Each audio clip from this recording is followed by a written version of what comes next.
All right. What is going on, guys? Just adjusting the camera here. Make sure we got everything set up, and most importantly, make sure we don't have any kind of latency like we did last time. So let's pull up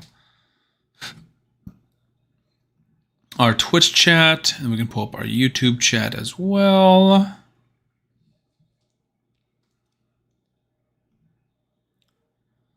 Welcome, welcome, welcome. All right, if you got Glizzy in the chat, what's up? Welcome, welcome. Lava. That's Warrior. Is it? I see number 1 and number 2, so I don't really know who's who at this point. But thank you for the $10 donation. You want more shout out next video? I'm willing to do that. Tamoy or Tammy, hello, hello, hello. Welcome, welcome. We got 3 people chilling. I guess it's just you 3 in the chat. On Twitch, we got 1 person viewing, looks like, and it's Glizzy. OMG, hi. All right. What's up? Mic test 1 2 1 2. Chicken jockey. All right, everyone. Looks like we're clear for liftoff. Please keep your hands and feet inside at all times. Remember, if you see a clown offering candy, that is not part of the raid experience today. Thank you for writing all that out, so I didn't have to read it. Welcome, Teddy on TikTok. We are streaming live on Twitch, TikTok, and YouTube. One thing I want to go ahead and pull up is our ground control and see if this is going to be glitching. Last time we did this, it was glitching, and it looks like it's glitching again. So let's see if we can adjust some of these settings, because I just got a notification that says want to pull shards, and I also see that it's glitching. So what's going on?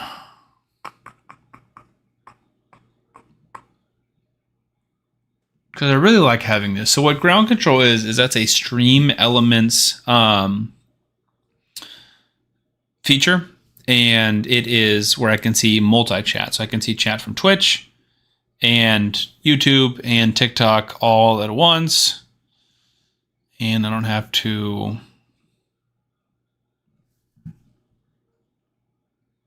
switch back and forth, but it looks like it's just laggy. So maybe that's a future thing. Also, one of the other things that I want to work on for streaming is setting up background music. I was watching a YouTube video on how to set that up, and I'm just not quite ready yet, so hopefully soon.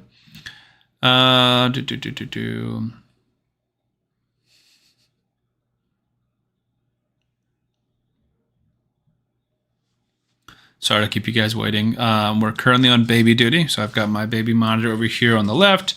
And if you hear any crying, then baby's awake. And if baby does wake up, then I have to go rock her and put her back down. So we might pause the stream at that point, but hopefully she'll just continue sleeping through the night. Although, as I say that, she's currently squirming. So we'll keep a close eye on that. Obviously, in terms of raid, what you see going on, I don't know why it's got me like off-centered. That bothers me. What we got going on raid, this is the main account, so we're just doing some Doom Tower stuff. We're going to do a little bit of clan versus clan, probably for the next 20-30 minutes, and then we'll move on to the free-to-play account. We also have Tammy in the chat. She sent me her login, or they sent me their login information, so we will work on logging onto their account and doing a little bit of account coaching.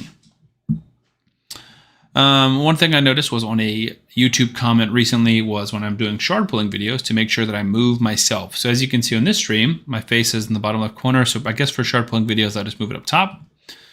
We can obviously make myself smaller or bigger, but we make myself smaller, move myself out of the way. People want to see the shard count, apparently, is the feedback that I'm receiving. Baby is just like flipping back and forth, so I'm really nervous that she's going to wake up. But yeah, we'll make myself smaller and pull myself out of the way on shard pulling videos if I remember. But for the stream, I am the star of the show, so we can be as big and front and center as we want to be. Tamoy is a he. Gotcha. My mistake won't happen again. Yowzer, super laggy. Yeah, so that's literally just Stream Element, right? So right now we're fine. We're streaming to 3 different softwares. We are on Twitch, we're on YouTube, we're on TikTok. We're playing Raid on this screen. We've got OBS and Chrome open on this wing. Multiple things going on, and it's fine. But the second we open ground control, which is just multi-chat, it just stops working.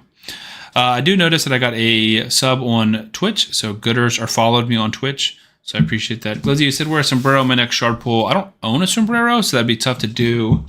I don't think I can motivate myself to buy a sombrero. I'm trying to think about if I have like a fun hat. I have just a lot of like regular baseball style hats. I have lots of like sports teams, so Falcons or Auburn hats. Do I have a fun hat? I think I have a bucket hat, or I know I have a bucket hat, but that's more like beach athletic-ish as opposed to funny stuff. Warsaw Lava, I have shards. You always have shards. You said Curtis in a luchador mood. Warrior, you know I'm willing to pull shards, but after you sent me that message in Discord where you pulled like 19 primals and pulled like 3 mythicals, it seems like you should be pulling my shards, not vice versa. I have terrible luck, really with shards, but especially with primals. Except for that one video, which went pretty viral, and I had pulled 3 mythical champions. But in general, I would say that I have pretty bad shard luck. So I will pull them if you want me to, but probably makes more sense for you to pull your own shards, especially because you can save them for a 2x event. All right, let's see. Am I lagging on YouTube? I'm looking on my screen and it looks like I'm lagging. Twitch looks like it's fine and TikTok looks like it's fine. So you guys let me know if it looks like I am lagging on the YouTube side. I can't tell if that's just like me trying to watch it. I guess I could try and pull it up on my phone. Because it looks like it's super behind.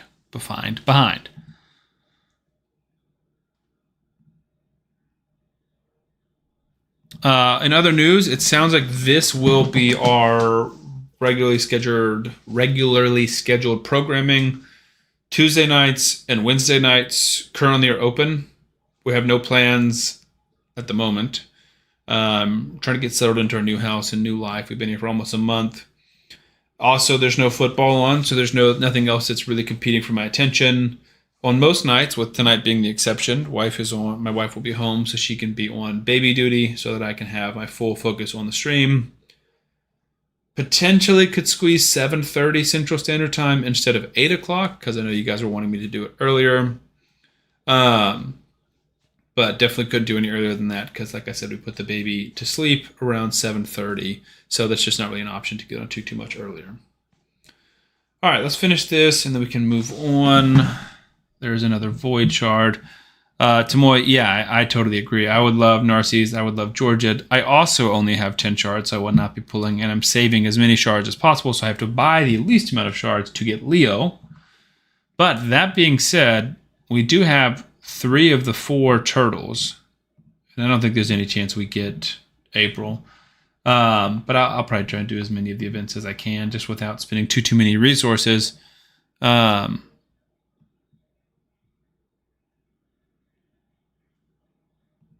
Orso said you sent your info. I'm willing to pull shards. We can. All right, so just logged onto my main account. I was really busy at work today, so we're very, very behind. And Sam is down here with a measly 5,000 points. So I don't think we're pulling any shards, although Lilith Clef is pretty cool. My wife did pull a random sacred the other day for me, and she pulled White Queen Ancora, and I leveled her up for the champion training event, so that's pretty exciting. Not booked or anything, but she is a good champion, and I do think I even have a soul for her, actually. Do I not? I used to. Maybe I don't. I guess I didn't keep it. I used to have a soul for her. We can sell Carnage. Can sell Gallius. Then we'll keep the rest of these, I think. Because we can sell Shamael because all of mine looks like they're awakened. Buy some of these. This isn't really helping us for CVC, so this should not be my focus. Clan Boss says we'll do another Clan Boss video tonight. I need to push Hydra. And it's not... I'm just in a quick battle today, so don't worry, you guys don't have to watch a full Hydra battle. Ninja is missing his boots. I want to say they're cruel boots. For whatever reason, these keep getting pulled off for whoever is in my like testing, like a Clan Boss damage testing.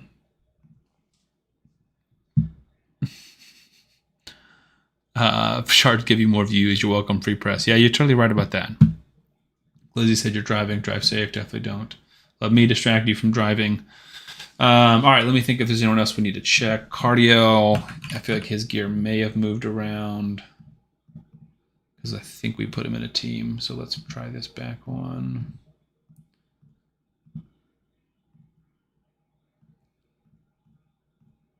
Okay, there's Cardiel's gear back on. Mikage should have the correct gear. Feral. It's been a minute since we've pushed this team. I think that's good. Necmo. Alright, everyone looks pretty good. Or at least for my Nightmare team, that looks good.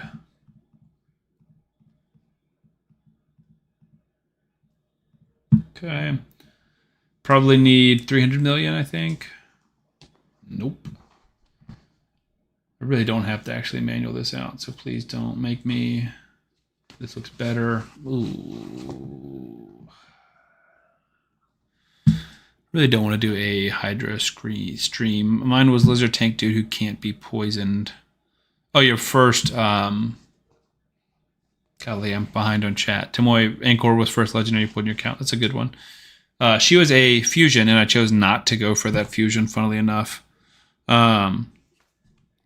Because I never got Narcisse, so I don't really regret it. But if I ever get Narcisse now, it'd be even better. Is a Laz built? What is going wrong with this team? Ah, okay. There we go. We're getting to the bottom of this. Try that one. I think we just used to have him in all Merciless gear.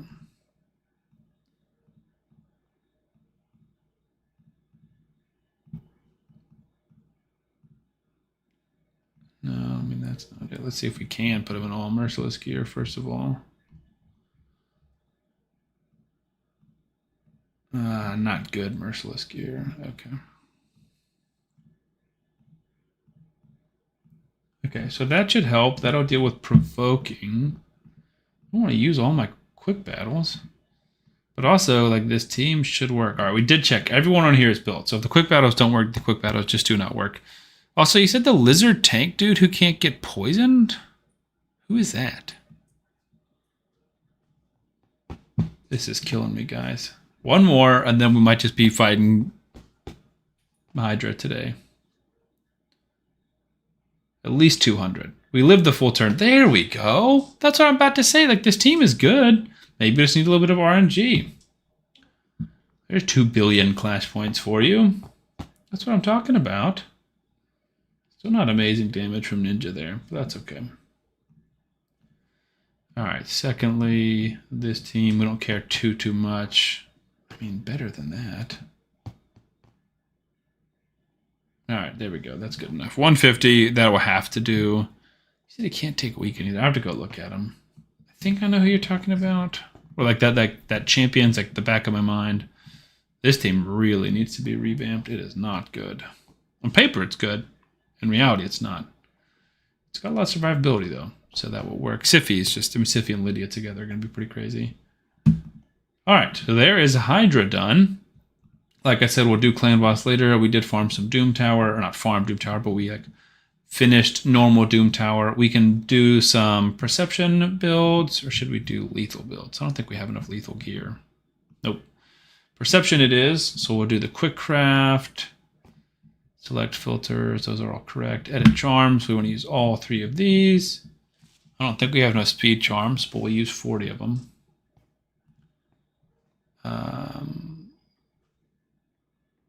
Max? What is my max? I don't know how much room I have. What is my max? What can I build? I have to go make space. Oh, it won't let me do that. 49. Okay, we don't have 49. How much room do we have? Okay, we just have no room in our inventory. First of all, let's figure out this legendary lizard tank. Rocks him? No.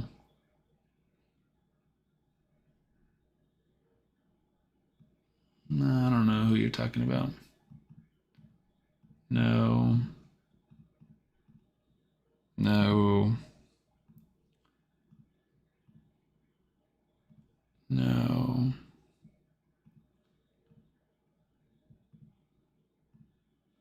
Obviously not. No. Immune to provoke. No.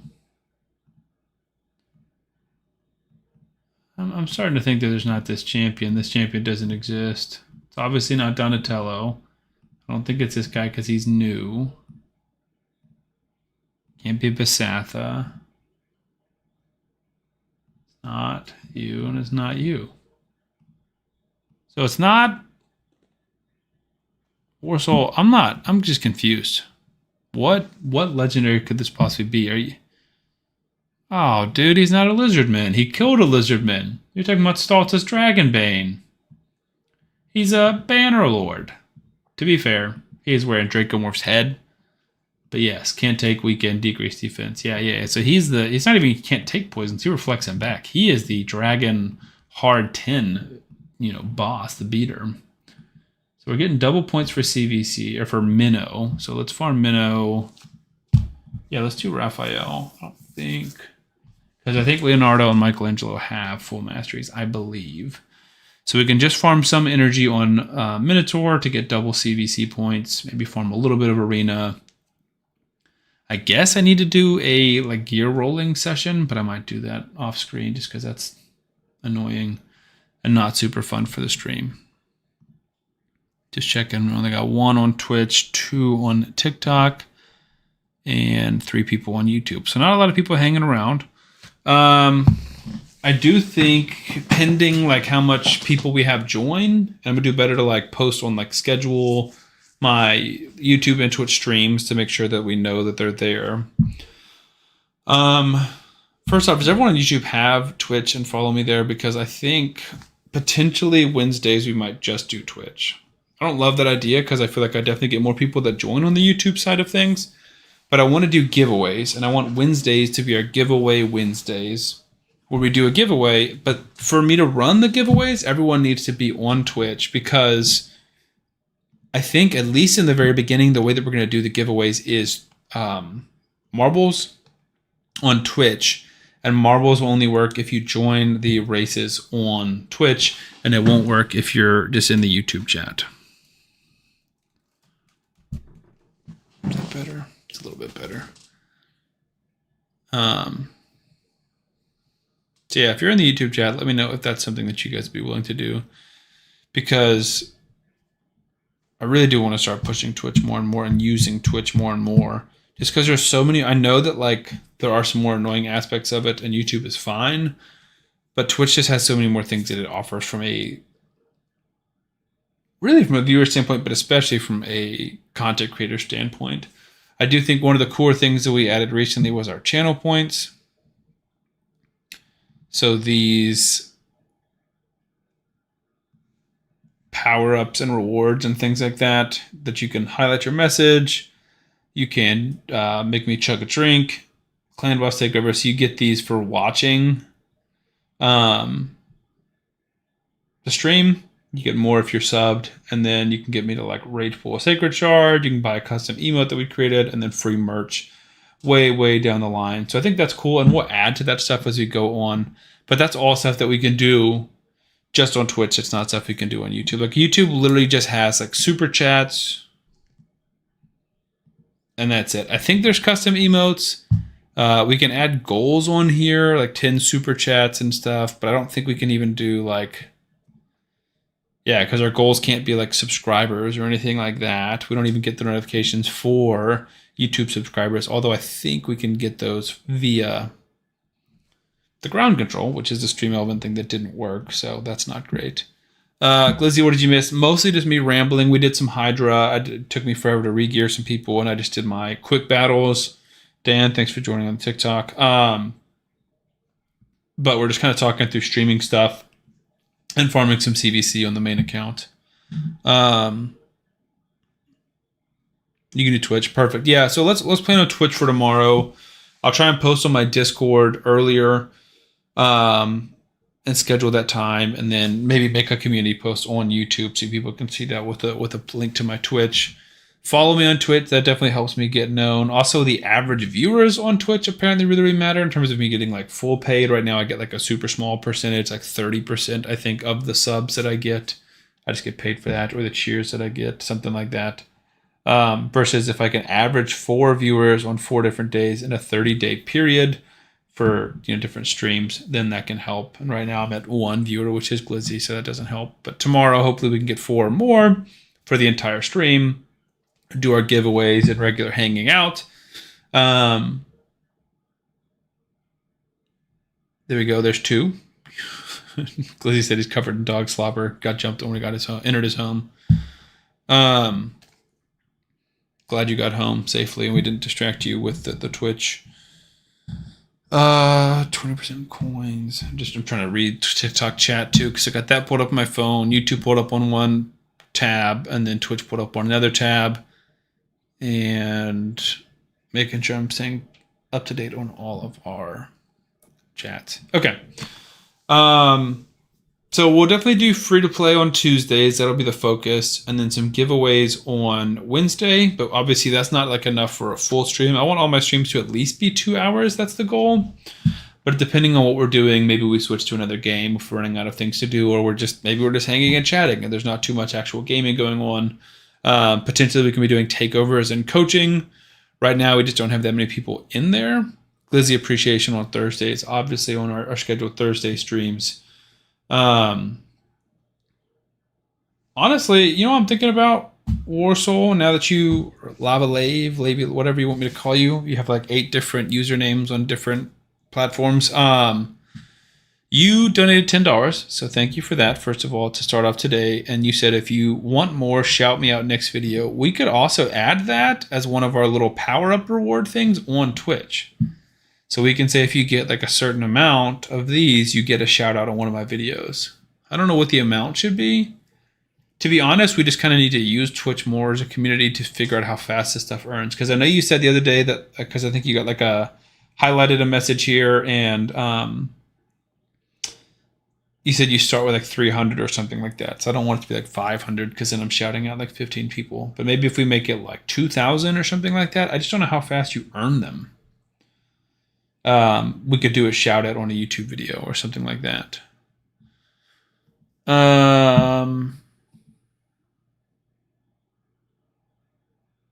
What do you guys think? You guys think that's a worthwhile idea?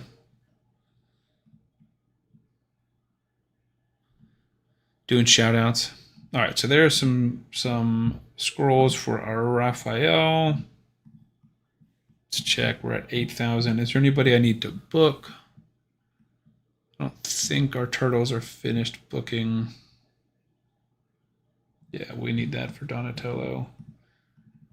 Okay, so there's 2 books. We really never welcome Los. We never have a lot of legendary books to spare. Any epics that we want to book? And if not, we can probably just throw some into a food champion. Not the worst use. All right, let's ascend some champions. Raphael can be ascended. Try and do all of this like just on CVC days. Granite cannot be ascended. We really need some more pots. All right, let's do some of that.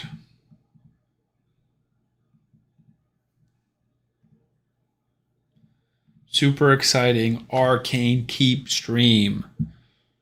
You said very, very slow, so maybe we do something lower. See, Senor, 6-star Death Knight. Yeah, I mean, we can add that. It would just be super high. Maybe not super high. Maybe just above Sacred Shard. So you said it's pretty slow, but how much do you think let me see if I can Google this information instead of just asking you guys. Maybe you do know, but Google definitely knows. So how fast do channel points accrue?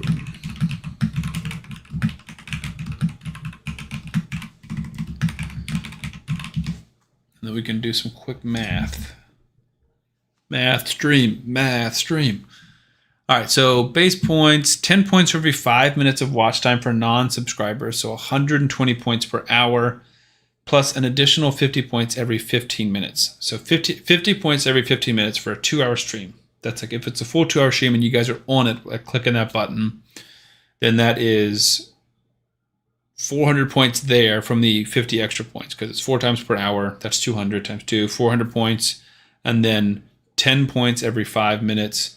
So 120 points per hour. So for a 2-hour stream, 240. So you would get 640 points is like the max you could get for a 2-hour stream. Obviously, if the stream goes longer, more points, but let's say 600 per stream. I think that's like a good. Lizzie said he's got 2,000 points. So yeah, I think prices are solid. Because chugging a drink's not too bad, but that's half your points from what you've watched so far. Clan Boss Takeover might be a little cheap. Maybe we change that to like 2,500. Obviously, like I just created this. All right, we got our first redemption of chug, chug, chug. So I guess I gotta go grab a drink. So let me switch this to be right back. I'll grab a drink and we'll chug it.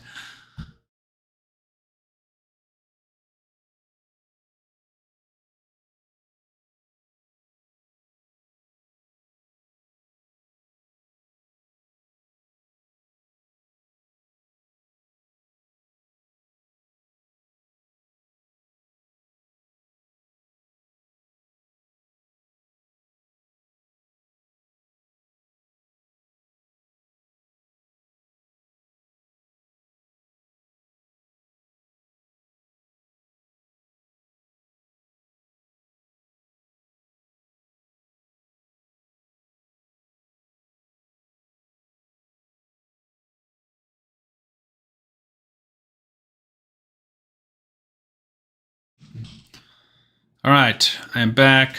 Normally, when I'd planned this out in my head, I would have had like a drink already started and I would finish my drink. You said I cannot be trusted with this. Yeah, I mean, it's definitely a lot of power in you guys' hands, but also I feel like that's what I want. You said 25,000 is so expensive in bits. Well, it wouldn't be in bits. It would just be on the Twitch points, right? Grimzilla, I think you two should do a collab. I haven't watched Grimzilla, so let me try and check them out. Let me pull up. Is that a YouTuber? Let me pull them up and see. I'm happy to do a collab with anybody. I've really only done collabs with, oh, they're real small. But yeah, I'd be happy to. I've only done collabs with HWZ. He was my first collab, so shout out to him. I love, big fan of his. He's a super nice guy. And then Hell Hades, like technically, because I was on his free-to-play stream, free-to-play team, and so he did like a live stream, and I was on that, but that's not really a collab.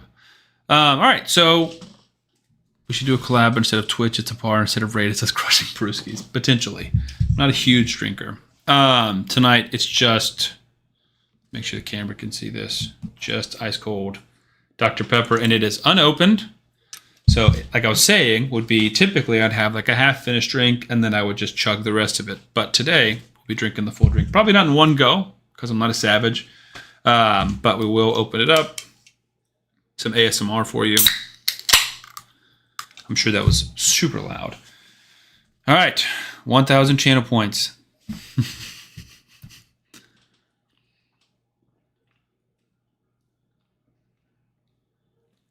Oh, that's super cold. That's straight out of the fridge. He said, "Boo boo refund to whiskey." Potentially, like I said, we could do shots on a stream. I think we need a stream with more than 4 people, though. I guess we have 8 combined. I don't even know if the TikTok one counts as me, so maybe 7 people watching, or people could be watching on both. All right, let's keep this going.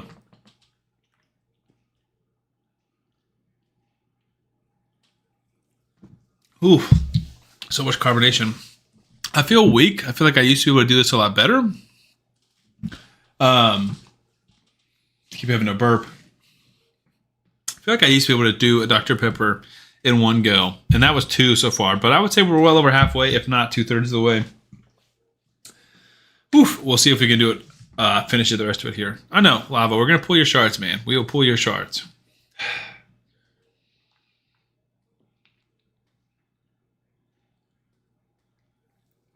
Oh, not quite. Oh, I'm a failure. A failure at life. Dang, we just went from 4 people to 2 people on Twitch. They were not here for the Dr. Pepper chugging stream. He said 5K points. Should we recommend a drink and no matter what you have to get it and drink it? No, I mean, I'm not going to do that. Because even if I could trust you guys, I definitely can't trust other people because they'd be like, you have to drink like a cleaning material like bleach or, you know, something just awful. If it was something I had in the house like soda or milk or Gatorade or I mean, we have some alcohol, but not a lot of alcohol. We have ciders, right? So I have ciders, like hard ciders in my fridge outside in the garage. So I could chug one of those. But again, I'd probably only want to chug one of those if I was already drinking it and not fresh from the start, the full thing. All right, let's finish this off. This is ridiculous.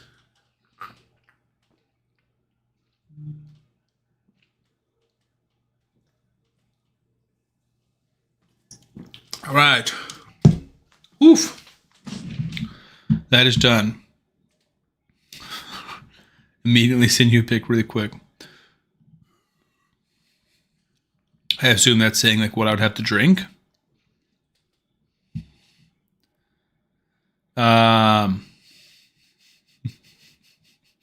Just worry about us, lol. Okay, one of them was me. I tried to search the Twitch twice, but it was super laggy my phone. No worries. Not a big deal at all. I don't think we're going to be averaging 4 today, so that's not a big deal. They threw away the pickled soda I had in the fridge. Gross. See, that's why I'm not doing something like that, because I'm not going to drink anything that's pickled. I honestly, as sad as it is, just struggle to finish a ice cold Dr. Pepper in 4 or 5 attempts of chugging it. But well use of 1,000 channel points. Good use. Tamoy, thank you for the follow. I see that on Twitch. We're up to 35. Yeah, struggled a little bit. Dude, our chat, you need some milk. Yeah, that's true. That's true. Chugging milk would be awful. That's definitely one of the worst drinks you could chug. Oh my goodness gracious, dude. I just threw it away, but I just chugged an iced Dr. Pepper. It was so cold. And then Glizzy just redeemed. We're going to have to reevaluate these prices. But I guess I'm chugging another Dr. Pepper. Or I could get a cider. Maybe that's the way we'll go, since you've been a champ and you've donated twice or redeemed your channel points twice. All right, we'll be right back, and this time with a different beverage of choice.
All right, we're back.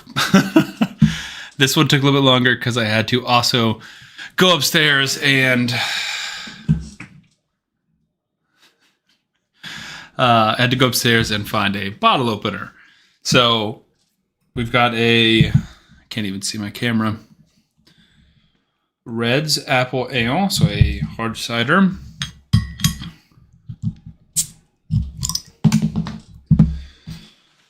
And we'll see how much of this I actually chug. I might chug half it and drink the rest of it as the stream goes on. Again, the spirit of this, the idea of this in my head was, I'm down to like here and I chug the rest of it. How'd I chug a whole drink? I don't know what I'm promoting for doing this. He said, I love drinking cold pop or drink milk. You did send me $2, but that's not the Twitch is that's part of why we're trying to push people to Twitch, is to get those rewards. The more you watch on Twitch, the more you get those rewards and can redeem things like this. Although, very, very quickly, I will be changing the price of that when I remember how to, to make it higher. Because otherwise I'm going to be just chugging drinks the entire stream. Creator dashboard. I'm going to let this not cool down, but not be so cold. I'm freezing currently from chugging that. And then the fan is also on in here. So, viewer rewards, power up and channel points. Manage. Here we go. All right, so we can do shout out in future video. Add new custom reward. Shout out in future video.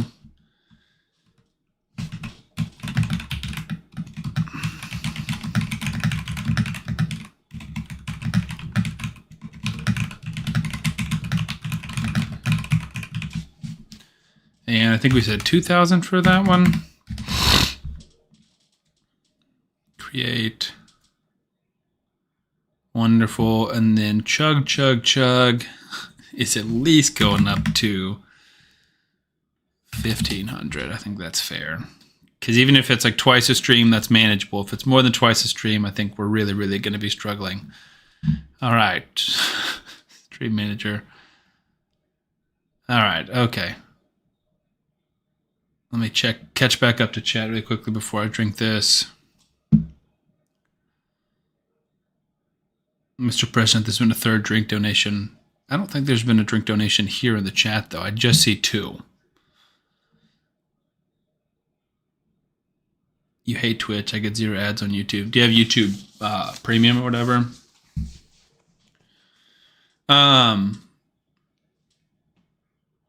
So you hate Twitch, is it just because of the ads? Because in my mind, like, it's just better. Like, there's just more customization and more like options for what we can do, what I can do as a creator on Twitch. And I also feel like that's where people, in my experience, just like scroll for stuff and look for people, versus like on YouTube. I feel like the only people that typically hop into the YouTube streams are people who are subscribed to me, as opposed to who might just get like a person scrolling Raid or just like scrolling Twitch and then find me there. Okay. Fair enough. Can't really blame you for the ads. Yeah, some people get ads on Twitch, some people don't. I don't know. I don't watch a ton of Twitch personally, so I think maybe if you have Amazon Prime, you don't get it, but I could be wrong there. I don't really know how the ads work. Again, we're newer to the Twitch side of things. All right, so let's go ahead and get to drinking / chugging. Been a while since I've chugged one of these.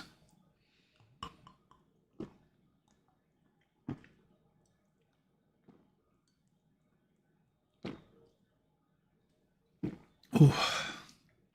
Refreshingly crisp. I would agree.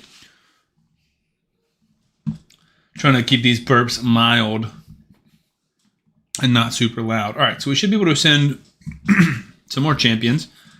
Let's send Granite, and that was all of it. That was all of the Ascension pots we have. We're getting up there, 30,000. Since we're not doing a minimum, or we're not doing I'm fine. Since this is not personal rewards, I think they're lowering our minimum. So I need to like double check and see what that is before I spend too much of our resources. But let's just do a little bit of arena. Then we'll pull some shards. Then I guess we'll do a takeover, or not takeover, but coaching for Tamoy. And lastly, we'll end hanging out on the free-to-play account. Lava, you said it's like $15 on Twitch. $15 on Twitch to like not see ads. Is that what you're saying? Welcome Liz in the TikTok chat. A few of you guys have liked the TikTok, so thank you for doing that. We're like 120 likes. Ooh, Arnor might actually just kill us. He's the kind of guy that could do a one-man show.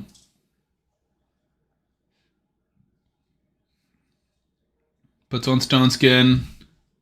He nukes about all of us. Can choose in, take out Arnorn. I doubt it. But she can. Let's go. I would love an Arnorn. He is awesome. You said you have a discount for YouTube, no ads. Yeah. No, I mean, I think that's great. So for like regular videos, I don't know about live streams. For regular videos, I do get paid like a super small percentage of my subscribers that watch my stuff that have YouTube Premium, but it's less than I would get paid if you didn't have Premium and watched ads in my video. I think that's how it works. I watched like a breakdown video of it one time.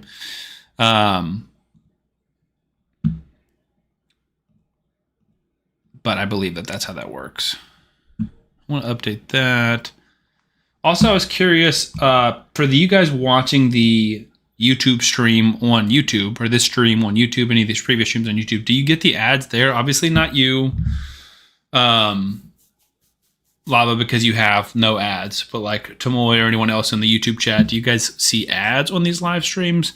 Because I think that's like a monetization setting where I can turn ads on and off, but I'm not sure.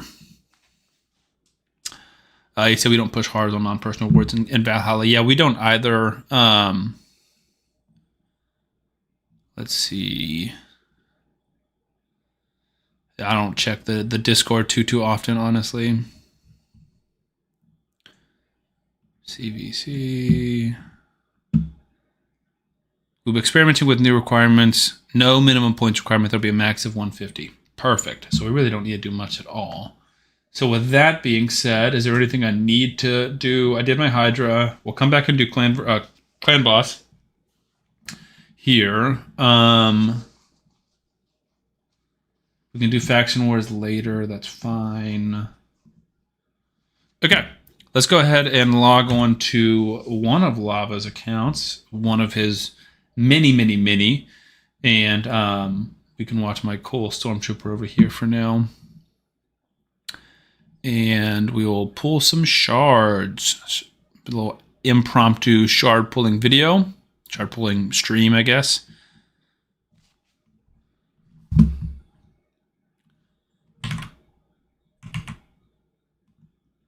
And then we will do some account coaching for Tamoy. Assuming that's how that you pronounce that.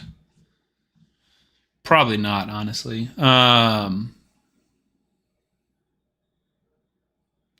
Also, Glizzy, I'm just thinking, Mr. President, there's been a third drink donation. That's a really funny chat. Dark, but funny for sure. Yeah, so I can tell this is one of your other accounts that you probably don't play very often because you've got level 18. All right, baby, don't wake up. All right, let's finish this drink off for Glizzy.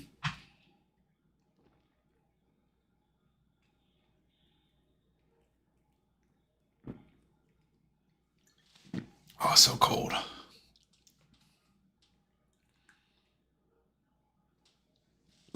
All right. There you go. Hopefully that was 2,000 channel points well spent.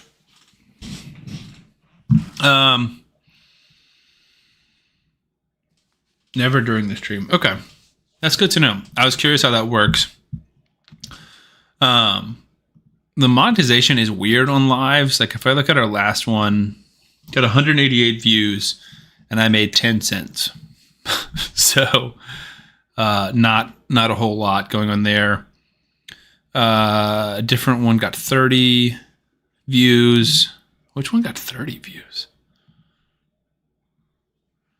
Oh, since it was published. So people watch it live, but then since then it's gotten 30 views, and that has made me 0.005 cents, so half of a penny. So I think maybe there's a setting that I'm not turning on, or monetization is not turned on during the live stream. So I wonder if that's why you're seeing less ads. And that's why I'm like making less money. I don't know. That's weird to me. Glizzy said worth it. Good. I'm glad. Definitely feel like my stomach's a little bit upset just from chugging that much liquid, regardless of what it was. Some of it, well, most of it was carbonated because I guess the cider's kind of carbonated too. I won't touch any of that, assuming you don't have any shards. Get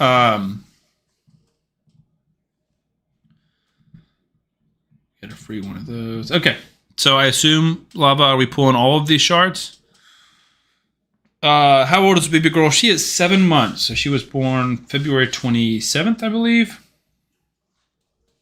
No, I know. I don't know why I said it like that. I was also reading a text message from my wife.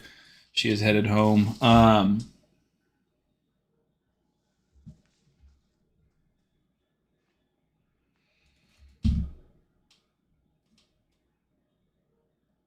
Cool. Yeah. So, yes, you said all of them. She is 7 months old and she's good. She's just not sleeping super well. So she'll like nap a little bit, small naps through the day. And then at night, put her down around 7:30. Takes her a little while to go down. Typically, fingers crossed, she sleeps 3 or 4 hours. So like 10:30 or 11:30, my wife wakes up, feeds her, puts her back down. She sleeps for like 4 to 5 hours. I mean, obviously every night can be different, but in general, and then she rocks her, puts her back down. She sleeps till about 6 or 7, and that's when she kind of just wakes up. Which I love. You said how cute. I love kids. Take care of my cousins. Yeah, no, super cute. First baby, first child. She is super cute and adorable. It's been a blast. It's definitely been a lot and a big adjustment. Definitely a lot less like free time in terms of just like hanging out and playing video games for fun. It seems like when I'm playing video games, unless I'm kind of just like passively playing, like let's say I've got, my laptop and my work monitor and I'm working here and I can have like Raid put up over here. That's gaming, but that's not like really gaming. It seems like if I'm gaming, it's for a video or for a live stream. That's why I started streaming like 2K or Skyrim or whatever randomly, just so I can try and grow on Twitch and try and be productive while I'm also playing these video games to make it worth my time since I have so much less free time.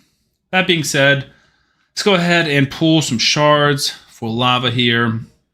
We got 293 ancients. Looks like we're pulling for Cleth and Georgid and Korra and Mad Hatter. So you've got some of the different ones selected. Are these accurate in lava in terms of the champions that we want? Do we want to touch these? Because in my mind, we'd want to go for Cleth on all of them. I guess it depends on who you have. If you have nobody, then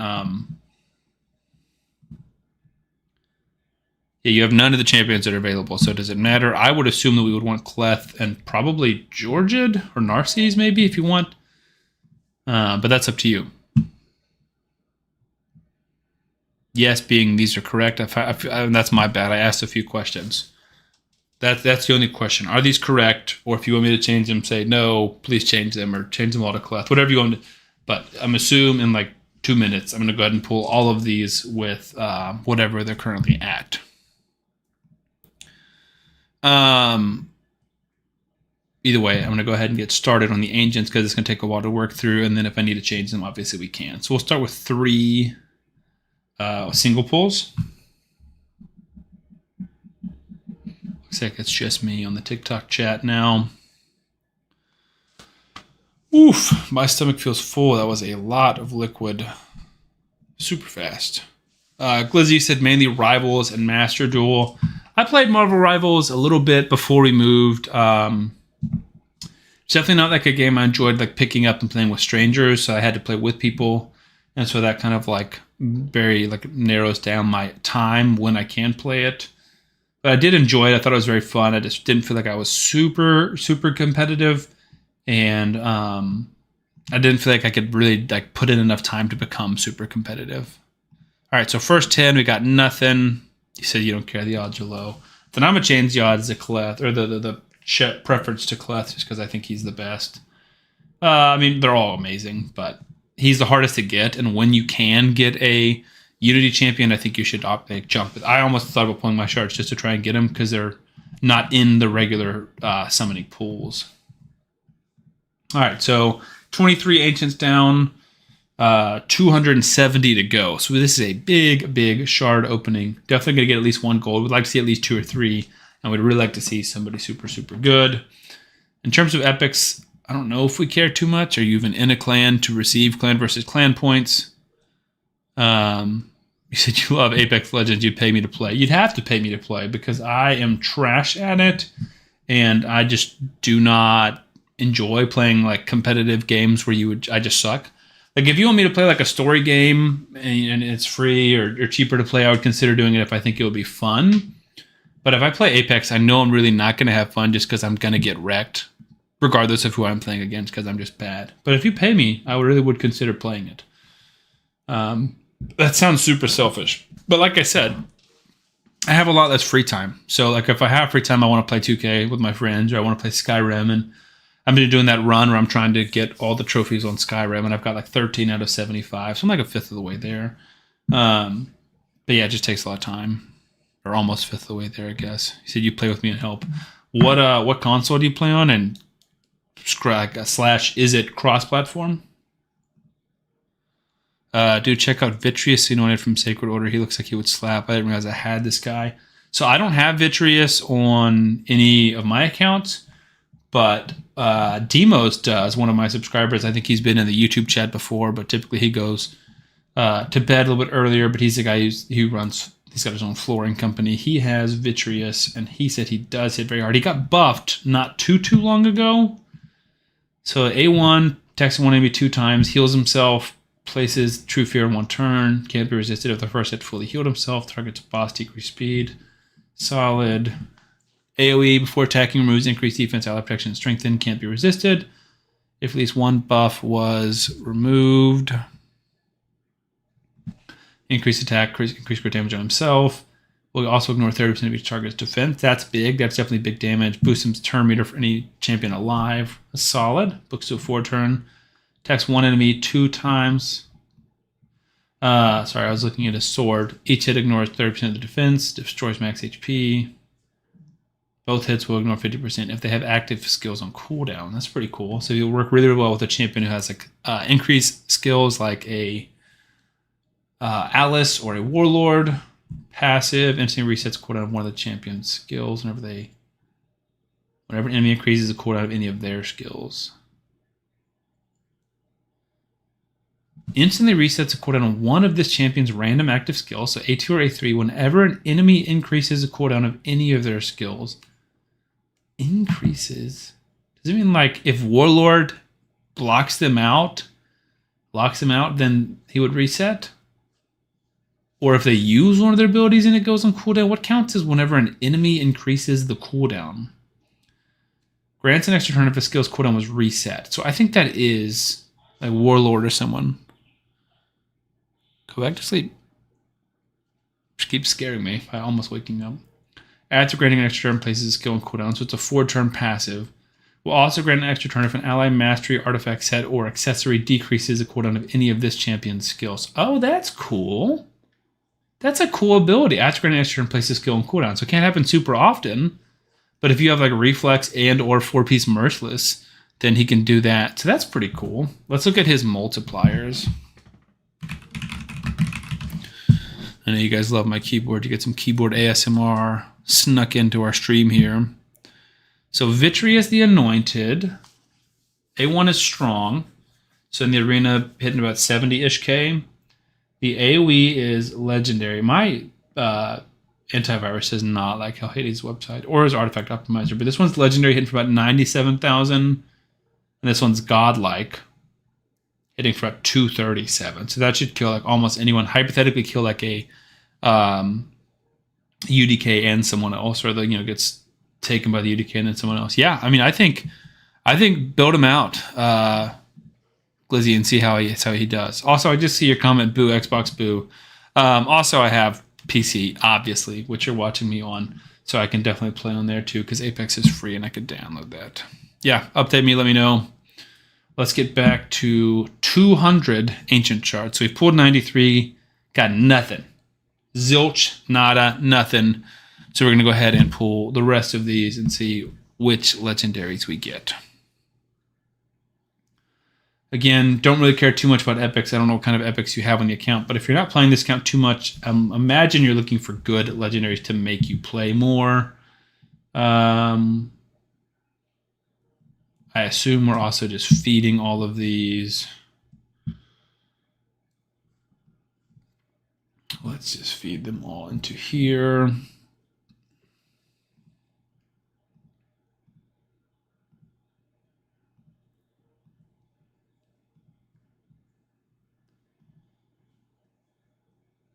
I don't know if you want these champions. I'm going to just upgrade the bad champions. That way we can keep feeding more.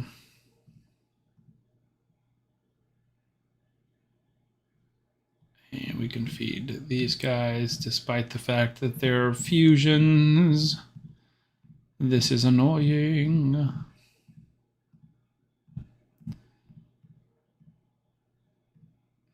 I know, there's more than 6 of them. Just love this feature, helping me out so much. All right, there we go. Now we can pull some more. 190 left. We got 100 space.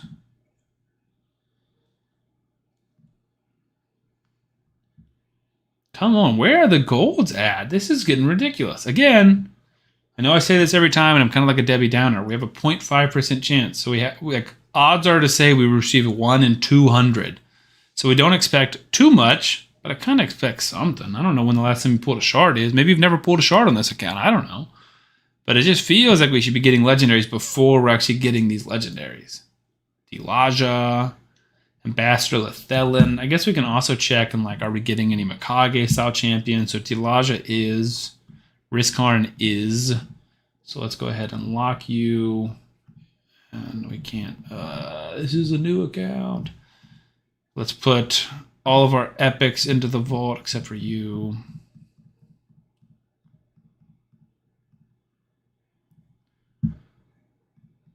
Go to the reserve vault, and then fusion rares. You guys can go to the reserve vault. All right, nice and fun feeding. Should have just Dithy. Perfect. All right, 133 ancients down, 160 to go. Welcome, Better Rust servers. Pulling some viewer shards on Twitch right now. And on YouTube, I guess, and TikTok. But pulling some ancients, and it's not a ×2. We've got a 10x or progressive chance, and we're not hitting gold at all. I wish they also had a progressive chance on epics. That always makes it a little bit better when you can get some targeted epics, maybe from the Night Rev faction. And there's a target epic from the Night Rev faction. Kaitis, super fun champion. I'm sure I've talked about him before.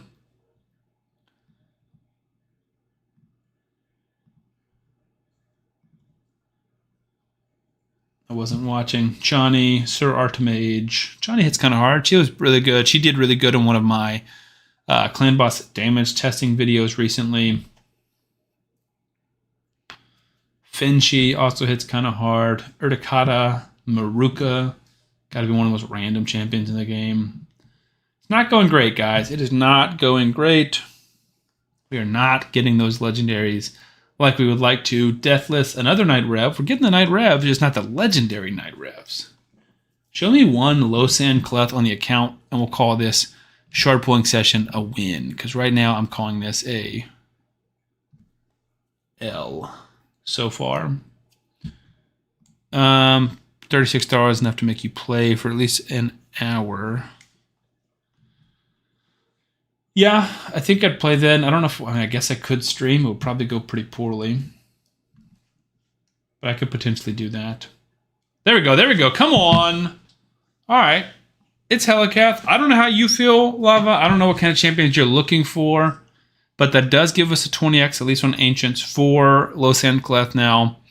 And I love Helicath. I think he's amazing. He's super good for Clan Boss. And he can really be good for almost any area of the game. He can be super annoying in the arena.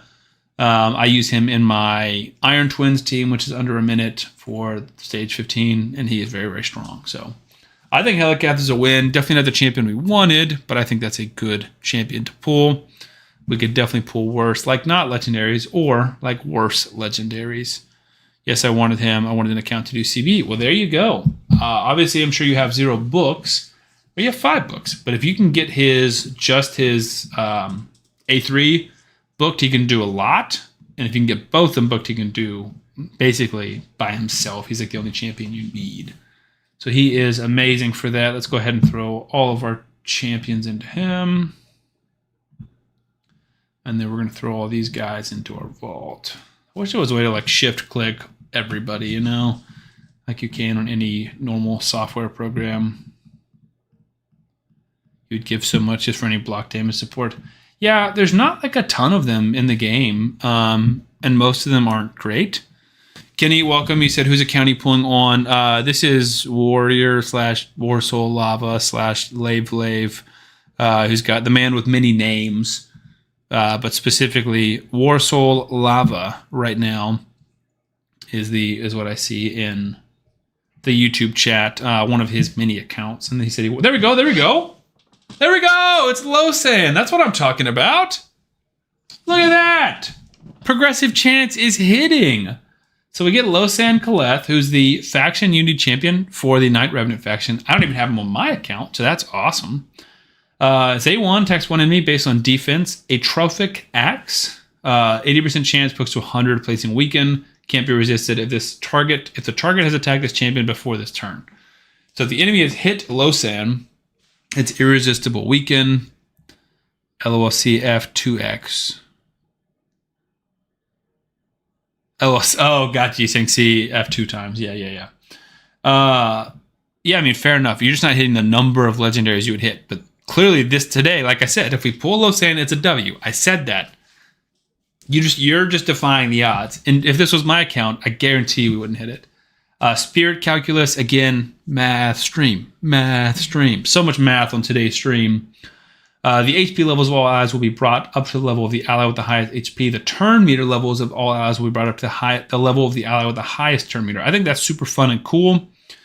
The HP levels of all enemies and turn meter will be brought to the lowest level of HP of enemies and stuff. I think that's super fun, super cool ability. I don't know how strong it is. It feels crazy strong to me. Then places taunt. I don't know if he needs accuracy to do that, to bring their turn meter and health down. I assume he does. I think health swapping doesn't, like on a Nogdar, but I think the turn meter like decrease would. Finality Disc. He's a Frisbee player just like me.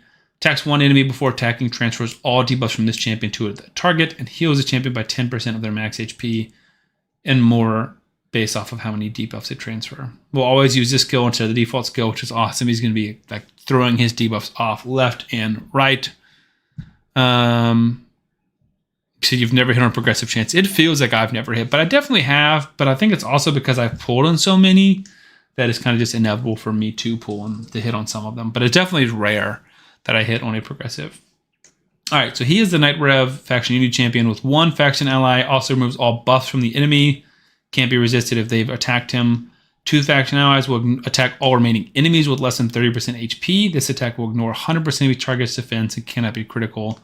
So that should just do 100% damage unless they have like a strengthen or a shield or stone skin, obviously. But you shouldn't have stone skin if you have less than 30% HP. But again, potentially you could bring everyone else down to low HP with this and then attack here. Three faction allies, this skill does 100% more damage to enemies that have attacked this champion before this turn. So you definitely want to go second and have them attack Losan, which the taunt should help with that. Passive, every time this champion loses 25% HP or more from a single hit, places block damage on himself. So that would like lower the need that he would need to have stone skin on. And you can just, basically when he gets hit, will place block damage. With one Knight Rev ally, when attacked, 15% chance of placing True Fear. Can't be resisted. With two faction allies, ignore defense effects against this champion are decreased by 100%. So like Harima, that's pretty crazy. Three faction allies, when attacked, has a 20% chance of activating an instant turn effect when this champion occurs once per skill. So that's really cool. Just like a 1 in 5 chance of getting a free turn. Lave, $20 donation. Thank you so much. He said partial payment. So I will go ahead and download, because you never answered my question. Oh, you said PC. Perfect. Yeah, so I will go ahead and download Apex tonight, and then we'll schedule a time for me to do that. Probably more of a random time, maybe earlier in the day. There you go. There's your other one. So thank you so much for the $30 donation. That's super kind of you. And we will be playing Apex at some point, I guess. So yeah, I think Losan is awesome. Gives defense and resistance to Knight Revenant allies. Yeah, congrats. Warsaw, let's go ahead and pull the rest of these shards. I assume that is awesome. That's a wordy kit like any of the faction unity champions do, but that's still awesome. I see Demos is not Demos. I see Glizzy is sending funny pictures in his Discord. Please don't feed Yoshi. Don't feed a legendary to upgrade Vitreous. That's a bad idea. Do not do that. This is what Glizzy just sent in the Discord chat. Do not feed your Yoshi. I wouldn't feed these guys. Definitely don't feed your Yoshi. That's such a waste. No legendary should be used as food. You said LO too late. That's a bad idea, man. He said my alt account rank here has 2k points for payments. LOL. Payments as in like, what do you mean 2k points? For the Twitch? Is that what you're talking about? The 2k points that we were just talking about Twitch? I may have missed something. Another $5. Look at that. Just 3 different donations. You're definitely the number one donator in the chat with $35 in donations, $37 in donations, $47 in donations across this stream. So this is by far my most monetized stream, and it's all from one guy. So thank you so much. That's crazy. I had no idea that I'd be making $47 on stream today. That really is supplemented by the 5 cents in ad revenue that I'm going to make from this. That's awesome. No donation. Oh, gotcha. Okay, I get what you're saying now. All right, so 10 more ancients, and then we're back to kind of square one. Welcome, Cameron, on the Twitch chat, or TikTok chat, excuse me. We're back to square one on the progressive chance of Losam, but obviously, I guess we can go ahead and change him since you don't really need 2. I think Ancora makes sense. I think Calvulax could make sense, just depending on what you want them for. Let's do Ancora there and Calvulax here. Just trust my discretion. All right, let's do the 9 voids, and then we'll do 2 10 pulls. Man, if we can hit a void legendary, I might start just pulling outside of these events like you do, because the odds are never seem to be working in my favor, and they really do consistently seem to be working in your favor. So I like whatever you're doing, because you're pulling mythicals and I'm not. You said, oh, well, too late. He's dumb looking. I'll never use him. I disagree. I think Losian looks pretty good, actually. But also, like, Faction Unity Champions, I'm going to recline for a little bit. Faction Unity Champions, I think it's just, they're too good not to use. But you do you, Glizzy. You feed your Yoshi. He is dumb. Dumb looking. But I would much rather, like, if you're going to feed him, I'd much rather at least turn him into the points where you can trade him for another legendary. That's at least a little bit better. Can we pull Void Legendary? That would really make me excited. Welcome, Just Jess, to the TikTok chat. That would make me excited. Also, I'm really nervous some of these skins and females in this game are going to get me banned on TikTok. I wouldn't be surprised. But with what they let slide over there, I think I'm fine. I'm playing a video game. Another $1 donation. You're going crazy, man. Somebody stop this man, but also nobody stop this guy. You can't trade legendaries. You can do I can't even remember what it's called, the token trader. So, like, I guess it's technically trading. You trade 1 duplicate legendary that you have. You get 500 of the gems or whatever. There's a man-eater for you. So you got a Hellcath and a man-eater. You're good to go for Clan Boss. There's multiple teams with them 2 together. Anyways, yeah, so you can trade like 5 duplicates or 6 duplicates, depending on what legendary champion you want for a legendary champion. I'll pull up that list in a second. It's not very good. All right, so voids we struck out. Let's see if we can get lucky on Prism, Primals, or... So unbind champions, you just have duplicates here, turn them into life tokens, and the token trader, these are the ones you can buy. Oh, look at that! I think this is new. I think this is within the last 5 days. They've added Samar and Goffred. These are like the regular 6. So I bought a Fushan and a Tomb Lord. And I think I bought someone else because it was like someone needed to empower somebody or something like that. Because I have a lot of duplicates. And I almost bought Sir Nicholas, but then I earned him from an event. I don't need Foley. Don't need Molly. I have a Samar and a Goffred, but maybe I'd buy another Goffred. That's interesting, actually. It's a terrible system, but the fact that they've updated it is kind of cool. All right, let's do 9 single primals, and then we're going to do 10. I'll do 1 10 pool. You said I use my $50 a month limit for donation to YouTube chat. Hey, man, that is totally fair. We just started October, but that's okay. I'm not going to complain if you never donate again, because $50 is still very, very generous, and I never ask for money. Like you guys know, I try and do takeovers and stuff for free. Also, Timoy, if you're still there, I still plan to log into your account to do a account coaching. That is before we get onto the free-to-play account. I don't know how much time we'll have for the free-to-play tonight, but we can always do free-to-play stuff tomorrow, in addition to our giveaway. Again, if you're in the chat for the first time and you weren't here earlier, Twitch tomorrow night. I might still throw on YouTube and just try and point people from the YouTube to the Twitch. But Twitch tomorrow night, we're going to be doing a giveaway. Potentially 3 giveaways. Perfect. Yeah, you're still here. So once we're done pulling shards here, we're about to pull a mythical, which is going to be awesome. It's going to be super cool. Once we're done with that, then we're going to do your account coaching and answer your questions. So make sure you stay in here so we can discuss back and forth, because that's always more beneficial in my mind. Instead of just answering whatever questions you've sent me on Discord. And if you haven't sent me any questions, because I didn't read your whole message, if we're being honest. Go ahead and send me any questions or things you specifically want me to take a look at on your account. All right, here's a 10 pull of Prism Shards. Should we have saved them for a ×2, or is now the time to pull? Who is right? Is it Sam? Or is it Warsoul? Is it Warrior? I think it's Sam, but I hope I'm wrong. Today it is me. In general, it might still be you with your multiple mythicals that you pulled. Let me catch up over here. You said, are you streaming this weekend? This weekend, I am going to Auburn on Saturday, so I couldn't stream then. I don't know about Friday or Sunday. So maybe. I'm not going to say no to it, but I'm definitely not going to say yes until I know closer to the time. All right, there's a legendary. It is Balar the Lost. I mean, we hit gold, so that's exciting. Welcome, John, on TikTok. We hit gold.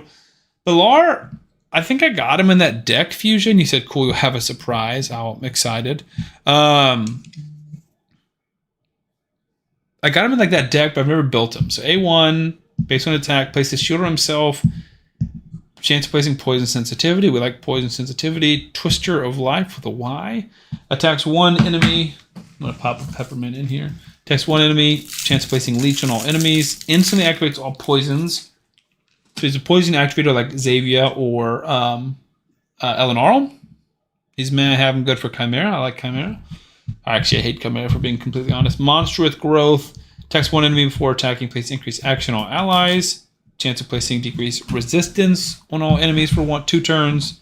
Places 3 poisons on the initial target, and then 3 poisons on all enemies if it's critical. So kind of like a Tomb Lord style poison. Welcome Kev Dog to the TikTok. Thank you guys for liking the stream. We're almost at 150. Passive, increase the champion's ignore defense effect by 1% for each poison instantly activated. Stacks up to 20%. So 20% ignore defense could be pretty cool. Fills a champion's champion by 5% whenever a poison debuff is placed on an enemy. I like that. I think that's pretty cool. I wish it was any poison, because then you could stack it with a toxic set. But I could see this being good for Chimera. I could see this being good for Hydra, Dragon, potentially like Spider or Nether Spider, especially if you have like a Stultus to reflect poisons back. He also could be really good in the Nether Spider or the regular Spider with a reflect set. Whatever the one that like deflection set, whatever the one that bounces debuffs back. I could see him being super good there. Definitely not amazing, right? Like I think that's clear, but I still think that's pretty solid. Let's go ahead and feed some more champions and then pull these last 3. You said yours is squishy. I mean, he's an attack-based champion, so I'd kind of expect him to be a little squishy, but could be a gear issue as well. It's hard to say without just seeing him. All right, last 3 primals. Let's see if we can get a Calvalax. Atchak is solid. We're definitely not mad about an Atchak. One of the better, more slept-on epics in the game, if you ask me. Soul Drinker, fun, niche champion, but not amazing.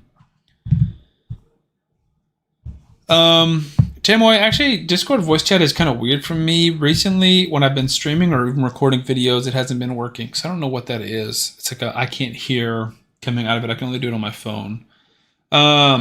Would you rather me do it later? How long are you going to be driving for? Because I could also just do it like 20 or 30 minutes, unless you're going to be driving for like over an hour. Either way, Lava, thank you for letting us pull these shards. Hopefully you're satisfied with the results. I mean, we got you a Helicath, and we got you a Balar, and we got you a Losan, which was like the target champion. So I think that's pretty good odds. Tomoyo also, or I mean, I guess you wouldn't be able to ask questions, but also you can always go back and watch this stream and see any of the results. You're ready, or you're back, like, you know, not driving basically, and then I can hop onto your account then. So let's hop onto the free to play, do some free to play progression, and then just, you know, talking, and then we'll end with some coaching. That sounds like a good idea. 2 people on Twitch. We're up to 8 on YouTube, so welcome everyone. Just to recap a little bit, we're streaming on Twitch, TikTok, and YouTube Wednesdays. The Tuesdays and Wednesdays is our new like scheduled regular streaming days. And tomorrow on Wednesday, I'm going to try and do giveaways. And hopefully, assuming we get enough people kind of coming in and interested, we're going to do giveaways every Wednesday. We're going to give away like an account takeover, potentially some account coaching. we have a actual account to give away this week, which I don't know if we will have that every week, but at least this week we do. So the one of those two, and then potentially the third option will be merch. So either account coaching or merch. Sam the Raveman merch would be the third option. So we'll see. And that will be, I'll probably stream on YouTube, but the giveaway itself will only be on Twitch because that will be via Marbles. All right, so this is our free-to-play account. We're still waiting. We got all these like coins to pull or buy a soul for one of our champions. We just haven't seen any. Obviously, we're getting the Michelangelo soul here, but we haven't gotten any other champions that we want. Get your moonshine bottle lid is stuck. Well, good luck with that. Gear Hunters. All the events are always super glitchy whenever I pull them up on stream. And that's our first 10 points. We're cooking. We're so close to April in the free-to-play account. All right, I don't know what the last update we have here is. We have Tholand and Michelangelo at 60. We have Elnaro still at 50. We took Tagore and Ugo to 5 stars. There's not at level 50 yet. We also have, and this is what we're going to be doing today, Glade Wolf, 3 of them, or 4 of them at 4 stars in Ascent. We're just going to be, I apologize if you heard the door, my wife just got home. We're going to be fusing not the legendary, I wish, but we're going to be fusing the epic today, just because I think she's going to be pretty fun and pretty cool.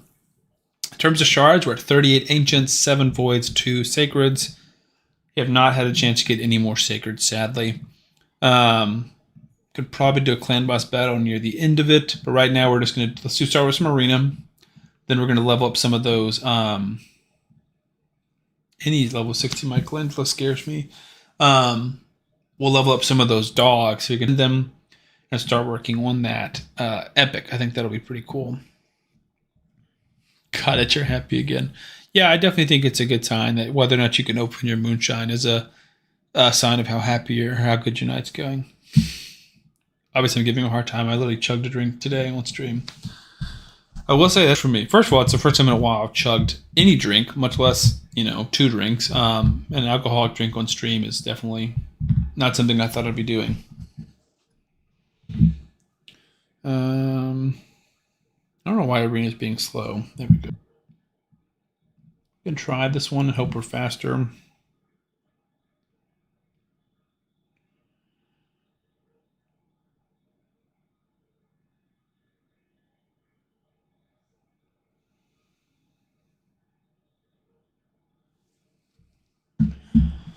Bingo. We're getting close to our next town hall upgrade. Ooh, we got a first time chatter. Irrational hand Ryle cheap viewers on streamboo.com.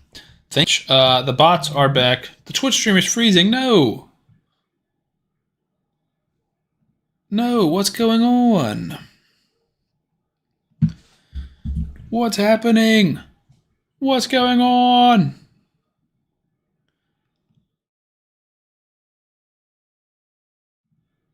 Is it better now? Dang it. Okay, maybe it's better now.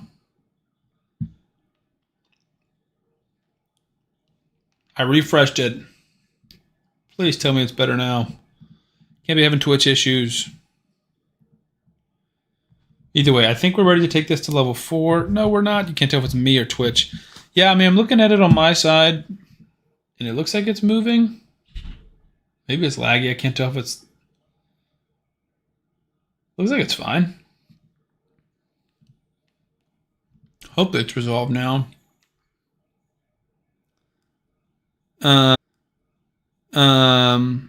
Warsaw, you said full book Telecath and block damage and Maneater. Well, that was lucky and quick. Yeah, so for you, I'm trying to monitor the Twitch. Okay, looks good. All right, so Helicath. I can't even remember what they're called. I mean, Ninja Cat Eater is obviously specifically with Ninja. I don't know if you have Ninja. That one needs Seeker.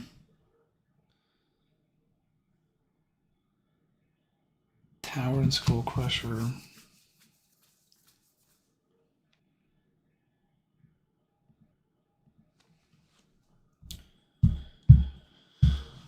I can't remember what they're called, but there definitely are teams that have Hellcat and Maneater. Mantower, I think that's one of them. Yeah, so that can work. And I think that's affinity friendly. Mantower fast, Mantower slow. Slow tune Mantower unkillable. You just need a slow speed booster. Fast Hellcat, I think this one is just Hellcat by himself.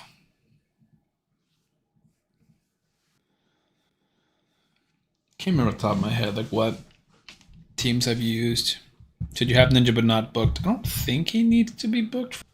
But yeah, I mean, I would just say the biggest thing you just need for now is to farm up some speed gear so you can get to those speeds. But like the unkillable team is definitely possible for you. So the sooner you get that speed gear, the sooner you can start like hypothetically approaching Ultra Nightmare Clan boss. I thought I needed 150 of these, but apparently I need 400, which I'm nowhere near close. Maybe this is what I was thinking. Yeah. But we're not going to upgrade that. We need to start upgrading 1 towards 10 because we need... I think that's the last before Arbiter, so we won't be able to see it now. In terms of this, we're slowly progressing. We're at 178.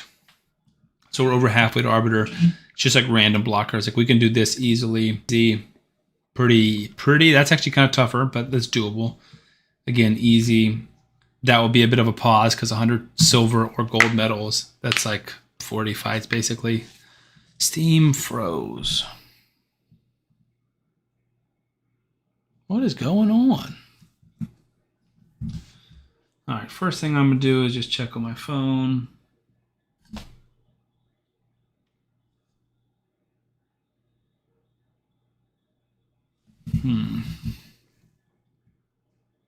Okay, it looks like TikTok is up. YouTube, can I catch all the way up? YouTube never likes to let me catch all the way up. All right, I'll pull that up on my phone as well.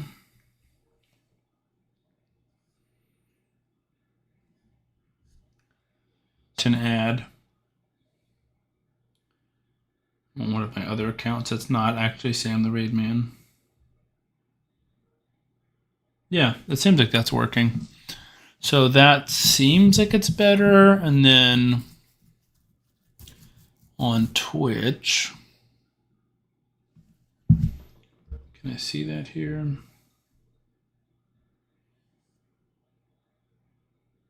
Stream manager. Let me change my background to see if it's going to update on here.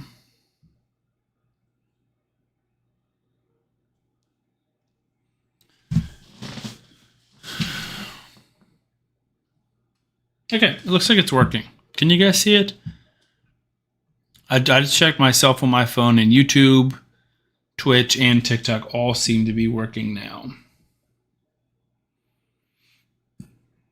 So let me know if you guys can't see that.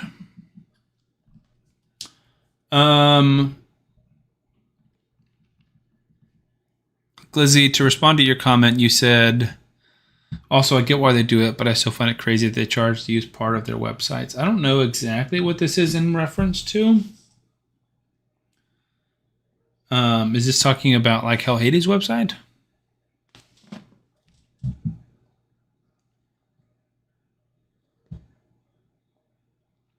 So I don't want to blame them, but I feel like whenever the bot popped up, that's when my stream started having issues. Because I have no idea. I guess I can't test the audio because I don't have headphones.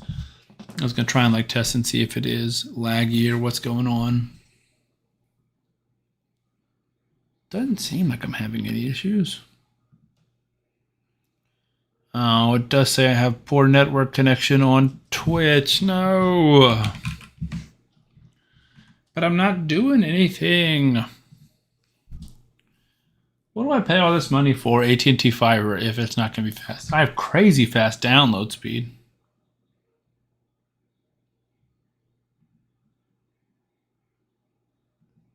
Oh, Deadwood. I didn't realize that part of it's like you had to pay for. I think you just have to have a membership. I think it's free. I don't think I paid Deadwood any money. Yeah, it's definitely not as fast to upload, but it shouldn't be like, it's not fast enough that it shouldn't be bad. Guess as always, we can try and not stream to TikTok since no one's watching on there anyways.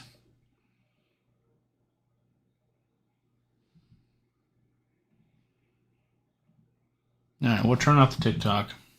See if that helps. Because I don't know what else to try and do. I mean, I don't want to like restart the stream, obviously. We can switch the scene.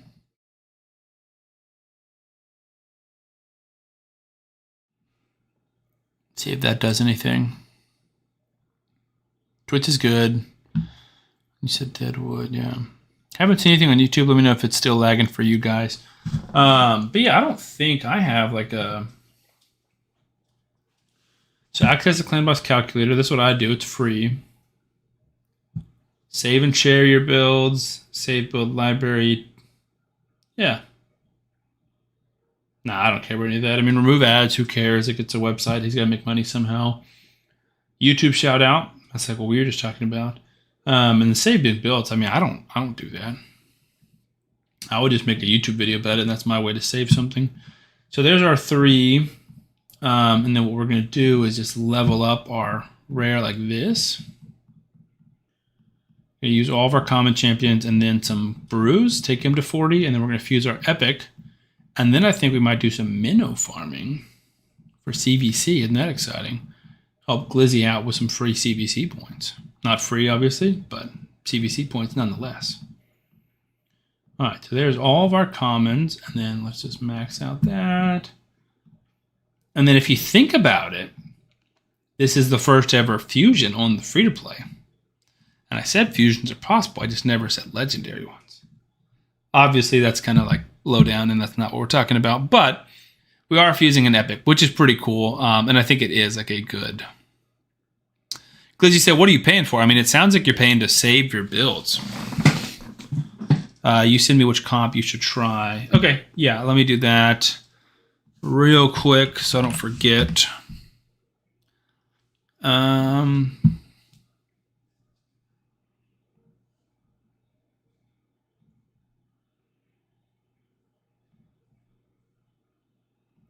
I assume you don't have a Seeker,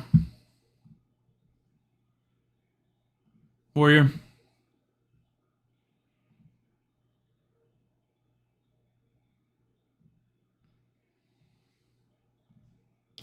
Because if you don't have a Seeker, that definitely limits the number of teams that you can do. Oh, it's to remove ads. Yeah, man, this guy, you know, people hate ads. Your PC is down. No worries. Just let me know. I'll find one for now.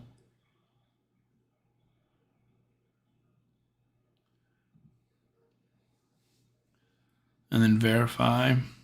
This is the Man Tower fast. That's pretty fast, though. Let's maybe try the Man Tower slow and see. You need a DPS or a cleanser if we did that. So let's aim for the Man Tower fast for the time being. You said you don't have a Seeker. I'm going to DM you on Twitch the link. Excuse me. All right. Okay, so we just got Hilda, Arnorn daughter, which, fun fact about like Viking style names, which I guess this dwarf specifically is a Viking, which is random. Just daughter of Arnorn. And Arnorn is the Void Legendary that almost wrecked me in the arena earlier. Kind of did wreck me. It's this dude who is super cool. So that's Arnorn. And this is Hilda, Arnorn daughter. I see the resemblance. Both short in height. I think I'm in love with Hilda. Move over Supreme Elaine. First of all, it's Elhain. Ash loves to say Elaine, but I think he purposefully mispronounces names to get comments and drive interaction. That's what I believe. But yeah, she's pretty cool, especially if you're into mohawks. I don't know what this piece of metal is on the side of her head. You can see directly into her brain. It might spell something. It says, I love Glizzy. All right, A1, Axe Pirouette. Attacks one enemy 3 times. You love a triple hitter. Each hit ignores defense. Each critical hit chance of stealing a buff. Solid. We love ignoring defense, especially.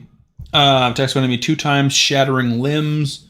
The damage inflicted by the skill increases by 10% for each debuff on the target. Stacks up to 100%. Works really well with poisoners or clan boss. Each hit has a 75% chance of placing heal reduction on the target for 2 turns. This would be really good for Amius. This would be really good for Fire Knight. Just good for Fire Knight in general, triple hitter and double hitter. AoE for Hrothgleim. Don't know what that means or who that is. Attacks on enemies, places increased attack on all allies. That's really cool, especially on herself. Before attacking, did that. 40% chance placing a stun debuff for 1 turn. On an epic, that's pretty solid. Books to 60% chance, and books to a 4-turn cooldown. Hopefully it hits hard. That's pretty cool. Fight dirty. Allies deal 15% more damage to targets under heal reduction or a stun. So that can be really good. Like, let's say we place heal reduction on the clan boss, which we don't really love, but allies do deal 15% more damage against them, which will be really cool for me because I'll have Hilda hitting hard and Michelangelo and Tholan hitting hard. So hypothetically be doing more damage to all of them. And then ally attack on all battles. So I think that's pretty cool. Let's look up her ratings on the Hell Hades website. 3.5 overall rating. Masteries, legendary, godlike, and strong. We love seeing any godlike. Legendary and strong is also very, very good. So I think that's exciting. Obviously, we're not going to book her because we don't really book anybody. We're saving them all for fusions. But I think it's time to do some Minotaur farming. And we can kind of double this up on Michelangelo, but also Hilda levels and scrolls. So that's awesome. Glizzy, glad you liked my joke. And then I think once we're done with this, we can do, assuming that Timoy is going to be back, we can do that account coaching and then probably call it a night.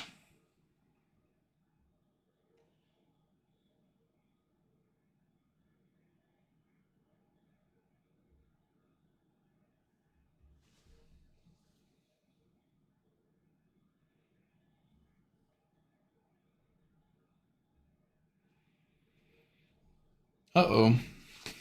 We might lose this battle. I thought we would have a little bit of an easier time getting through the waves. I know Michelangelo can like solo the boss when he gets there. He's kind of a crazy champion, especially for like early game. He's kind of nuts. I think he's still going to be good. Watch this. It's going to be long, so this might be a little bit boring, but I do think like he's good. Because he just ignores so many hits. I do wish he would stop wasting his AoEs. But he shields himself, so that helps. And then he just ignores like a third of all the hits that come in. And then when he's hitting, we have him in life steal, so he's just healing back up. And then the more turns he takes, the more shields he's getting. And just kind of just goes crazy. Having War Master on him would make him like a solo beast, honestly. But this is going to take absolutely forever for us to try and just get to the boss and go. Okay. Twitch, I've scheduled the streams. So we have, I thought this was a funny name, trying a new game, Raid Shadow Legends. And then that's Tuesdays. Every Tuesday, I need to adjust. Is that time is wrong, right? I don't know how that time appeared on Twitch. But it's 10:30 Eastern time, so like it shouldn't say that. Can we adjust that start and end time? So it should be 8 p.m. We're saying this is Eastern, so we need to change that to 9 p.m. We'll say for 3 hours, but 2-ish. And then we'll adjust this one to 9 as well. And that one's every Wednesday, so that'll be our giveaway one. And then on YouTube, I'll try and do the same kind of thing. I don't think we can schedule it the same method or same way, but I will do my best to make sure that it's getting posted beforehand. Like, hey, Sam is going live tonight at this time or whatever, something like that. So you guys can see that. Again, on Wednesdays, we really want to focus on Twitch, but I want to make everyone do that. As we've already talked about earlier today, there are ads. So what we'll do is we will stream on both. But if you want to partake in the giveaways, which I would assume most people do, because why would you not want free stuff?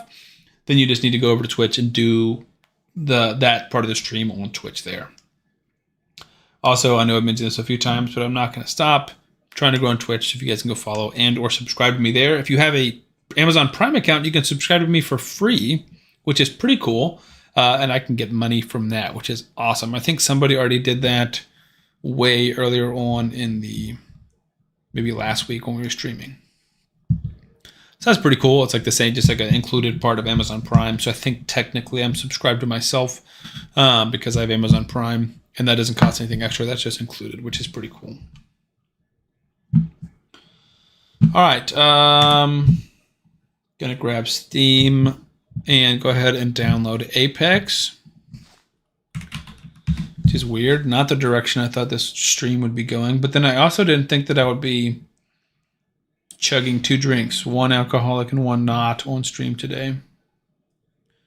All right, so add to library. Stop trying to show me the trailer. All right. Starting to download Apex. That's all for you, Warsaw. Did ready in 5 minutes, Tamoy. That works perfectly. We're just going to watch Michelangelo solo some Minotaur in the meantime. It's just super boring. But stage 15, at least for now, is like the most efficient way for me to do this. It's like a lot better than like stage 12 or anything like that. And this is definitely the best we can do with our current gear and current stuff in the meantime. Probably need to update my like free-to-play YouTube series, but we don't have too many updates. Maybe we'll update today or tomorrow saying that we got Hilda. But I'm curious. I'll take her to 40, and she'll obviously have some masteries, and I want to see how good she's doing, and then that'll kind of debate whether we take her to 50 and eventually 60. I don't know who our next 60 is. As of this moment, it's Elenaro, but it just depends on if we pull anybody else. Oh, also, if you guys are in the YouTube live, if you will like the live, I think that helps make it discoverable. We've got 6 people chilling in there right now. Just Glizzy over on the Twitch side. And then TikTok we have canceled. Hopefully that helped with the lagging issues. I'm not sure.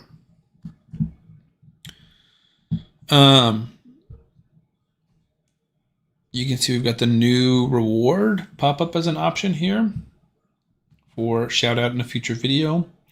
Chug Chug Chug has been raised from a 1,000 to a 1,500, so it doesn't happen like this. Back to back to back. And Clan Boss Takeover also probably needs to be updated. 1,500 feels like a little bit low for that. So we might update that to 2,000. Like I said, if you guys have any other ideas, definitely let me know. I'm happy to. There's a lot of like unlock a random sub emote, but it's like I don't have any created. And so I don't know if that's even worth doing. I thought like the pull a sacred shard is like a funny type of thing, similar to the chugging, where it's just like not something I would normally be doing. And you guys can control what I'm doing, control the stream, and make me do something like that. All right.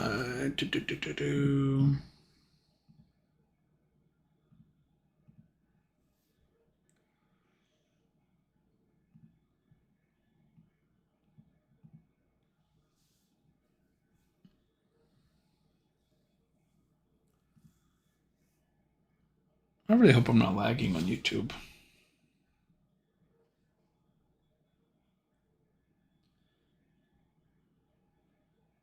I pull it up again on my phone and verify. Okay, because they're going to watch it on my other screen and check on that, because I'm trying to look at the chat. My video is definitely super delayed. Jay Fulltime is the person who... I got nervous, dude. I'm gonna be completely honest. I saw that like you redeemed something and chug, chug, chug, and my heart skipped a beat. I was like, I can't chug another drink. You highlighted your message. RIP, chug, chug, chug. Hashtag unpatriotic. Hashtag free my boy Chug. I do agree. And honestly, as disappointed as you are in me, I'm more disappointed than myself. I assure you. But I am but a man. I can only take so much. Also, just pulled the stream up on my phone. I did just get an ad. So I do wonder why you're not getting ads. I wonder if you have YouTube Premium, maybe. Also, I see, I don't know if you guys see this in YouTube. I see these like crowns and numbers next to each of y'all in the chat. So it's like, oh, yeah. I can see it on my phone, too. It's like number 1, number 2, number 3. So I assume that's based off of number of chats. But I also wonder if the payments populating there because Lave or Warsaw is... I assume that's both of those are you, right? So you've just got 2 accounts, I guess. So you're number 1 and number 2 in the chat, which is hilarious. And then Tomoya is number 3. So when we have 7 people in here, we might actually have 6. 2 people in Twitch, though. We're blowing up. All right, that was awful, and I'm tired of watching this. Let's just do something else. Michelangelo Chase, that's 130 energy. We almost got this 4-star soul. Maybe we can get to that. So let's open 10 mystery shards. Nice, that is both your accounts. And then we need to win some more arena battles. We're at 55, so then 20 more should take us to 750. So that would be awesome. So we'd get another one for Michelangelo. So let's go win some arena battles. You know what I'm saying? This is like the exact same team, just with Eleanor instead of Kale. And they're going first. But as long as we can still go, we might have a chance. We're good. That's huge. This is like almost going to be a loss. Just like having Sun Wukong as a lead makes a massive, massive difference. They just all get to go first, basically. But we get to go second, and that should be enough. Obviously, Wukong's going to come back, and he is going to steal all of our buffs. And then nuke us. We should have saved our revive, because now we're toast. So Sun Wukong is wrecking us. We don't fight Sun Wukong teams as much as we can. Eventually, we'll get High Katoon. We're not terribly far off from her, and then we'll sub out the Elenaro spot to a High Katoon. We'll put in our fastest gear. Could sub out our Tagore instead, leave an Elenaro. Eventually, you'd like someone like an Ugo in here to decrease defense, or you want someone to like increase attack first. Even this might be too much. Like everyone has 10 more speed. That just might be enough to make them go first over me.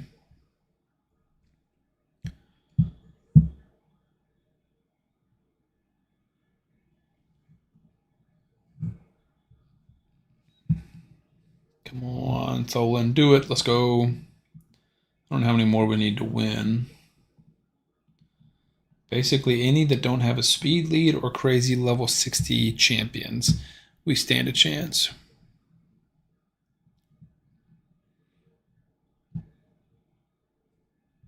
Go. Nice. Their Michelangelo by himself could definitely beat us, but I'm hoping that...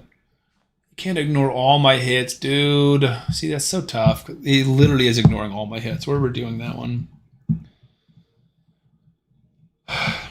So I'm not going to complain because I try not to be super negative, but I've always, not always, since the second they added Loki in the game, I've been like, I'm very nervous about the mechanic being added into the game of missing an attack. Right? Because it's just not really a thing. The closest we've had to that is like a weak hit coming from a bad affinity. And I used to, or I guess I still kind of have, on my free time, played a different mobile gacha game, Star Wars Galaxy of Heroes, and I thought it was pretty fun, but they have like stats in there to miss attacks and things like that, and I think it is like just the worst, most toxic thing that there is. I think that's slightly better. I don't even know if it's going to make a difference. Let's try that.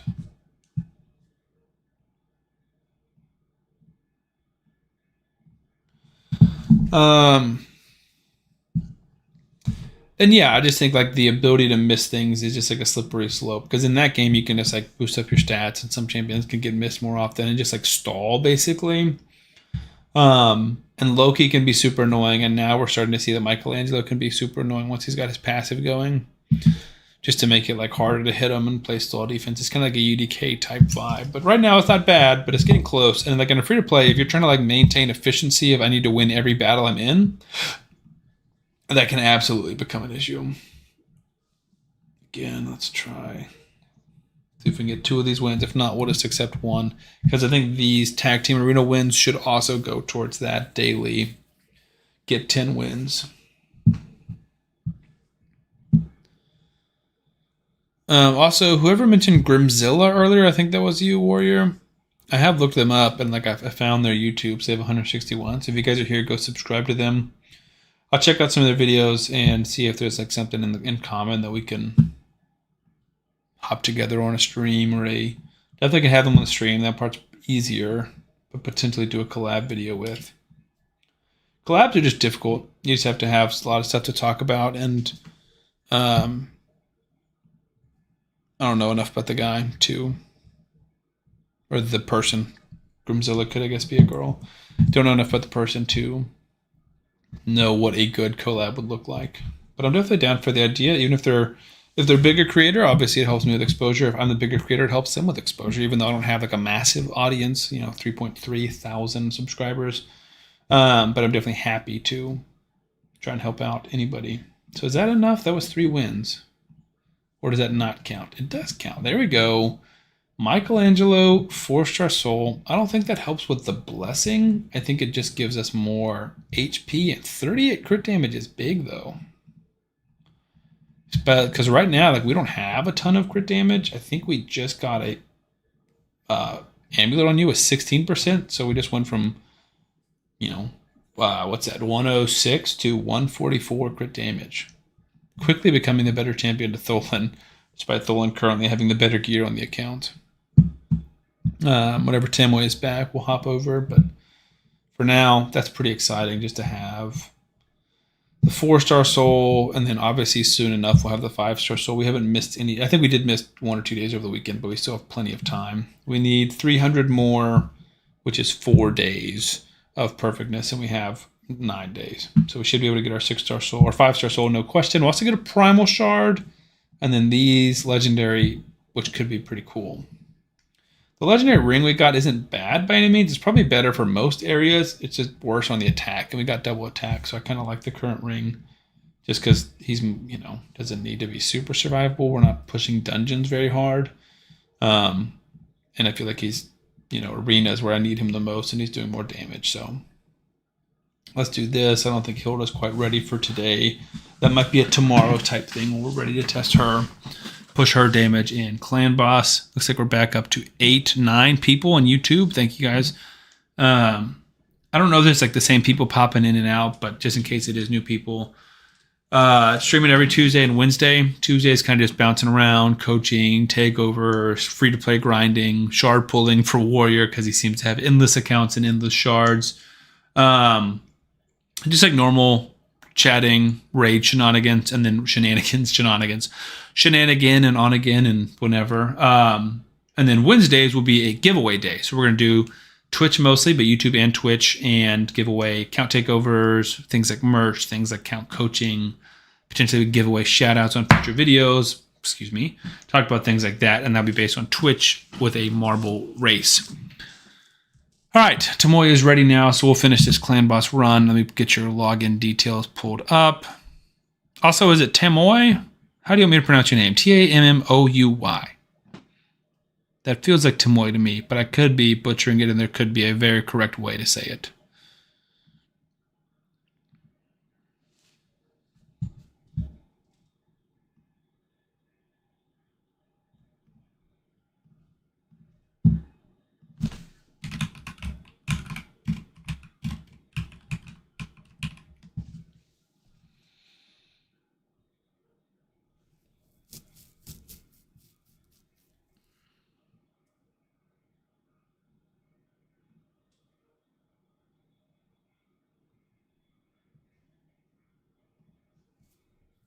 Tomoy, nice.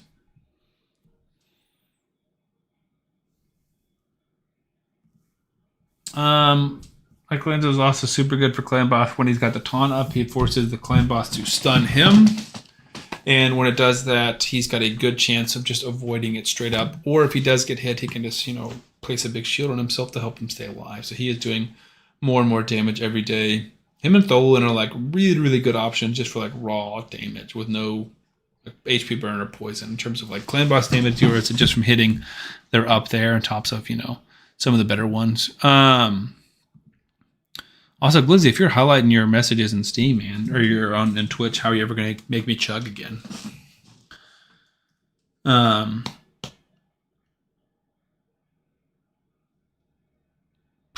Coming up on 2 hours. I know that like technically I started the stream a little bit early, so we'll do the coaching and then call it a night because it is 10.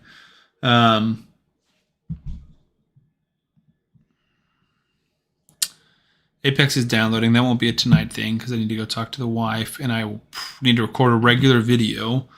Eventually, if I can be on top of things, I need to record like 2 the night before I stream, or I need to record it between when I get off of my day job and before I start the stream. That way I could just like stream until I go to bed, basically. So probably stream a little bit longer one day. But also that just depends. That's kind of just assuming that more people start attending these streams. I'm hoping the schedule will help with that. Like obviously you guys have been in here a ton, which I'm very, very grateful for. And I love chatting with you guys. But eventually I do want to have more than, 6 or 7 total people in my streams. Glizzy said, oh, I forgot. What did you forget? Trying to check both the chats. Seems like the quality has gone up. Twitch says it's excellent, so that's good. I don't know if it was like my wife got home and got on the internet and that slowed us down or something. I should hope not. Again, with AT&T Fiber, that would be frustrating if something like little like that is affecting the quality of my live stream or the quality of my internet. Eventually, I do need to run a wired connection in here because I'm currently on Wi-Fi. All right, 7.56 million. Tholen did 4 million. Michelangelo did 2.28. But Tholen does have War Master and Michelangelo does not. So that's kind of one thing in Tholen's advantage. We can collect this. And then I will come back on here and finish some Minotaur farming later. Let me go ahead and log on to Timoy's account.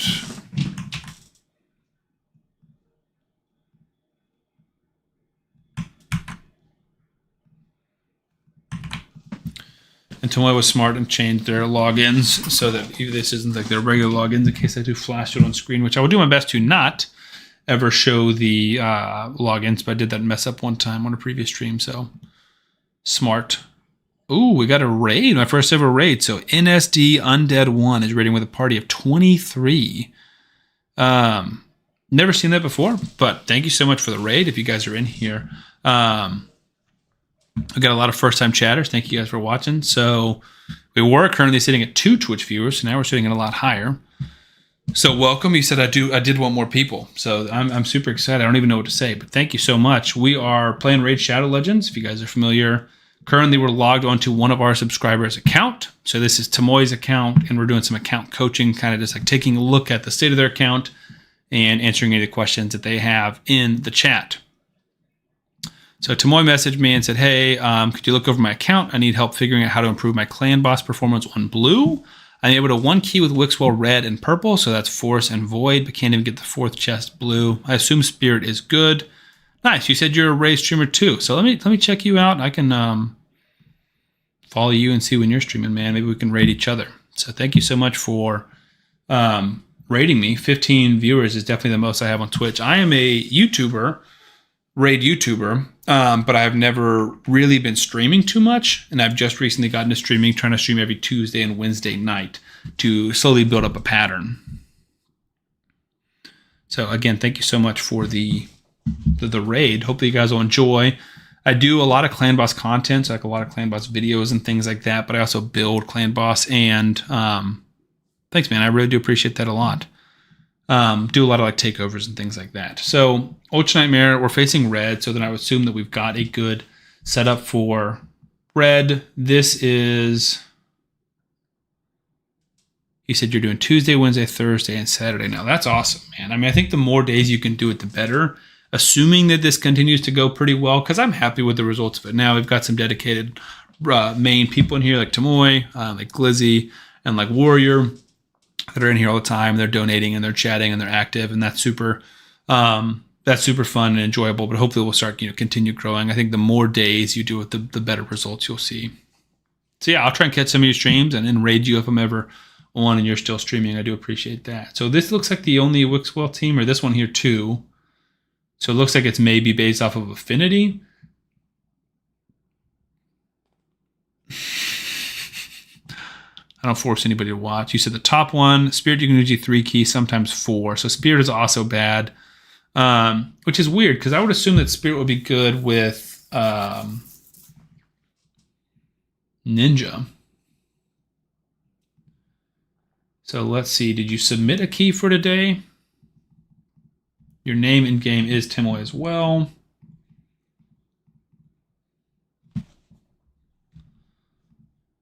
And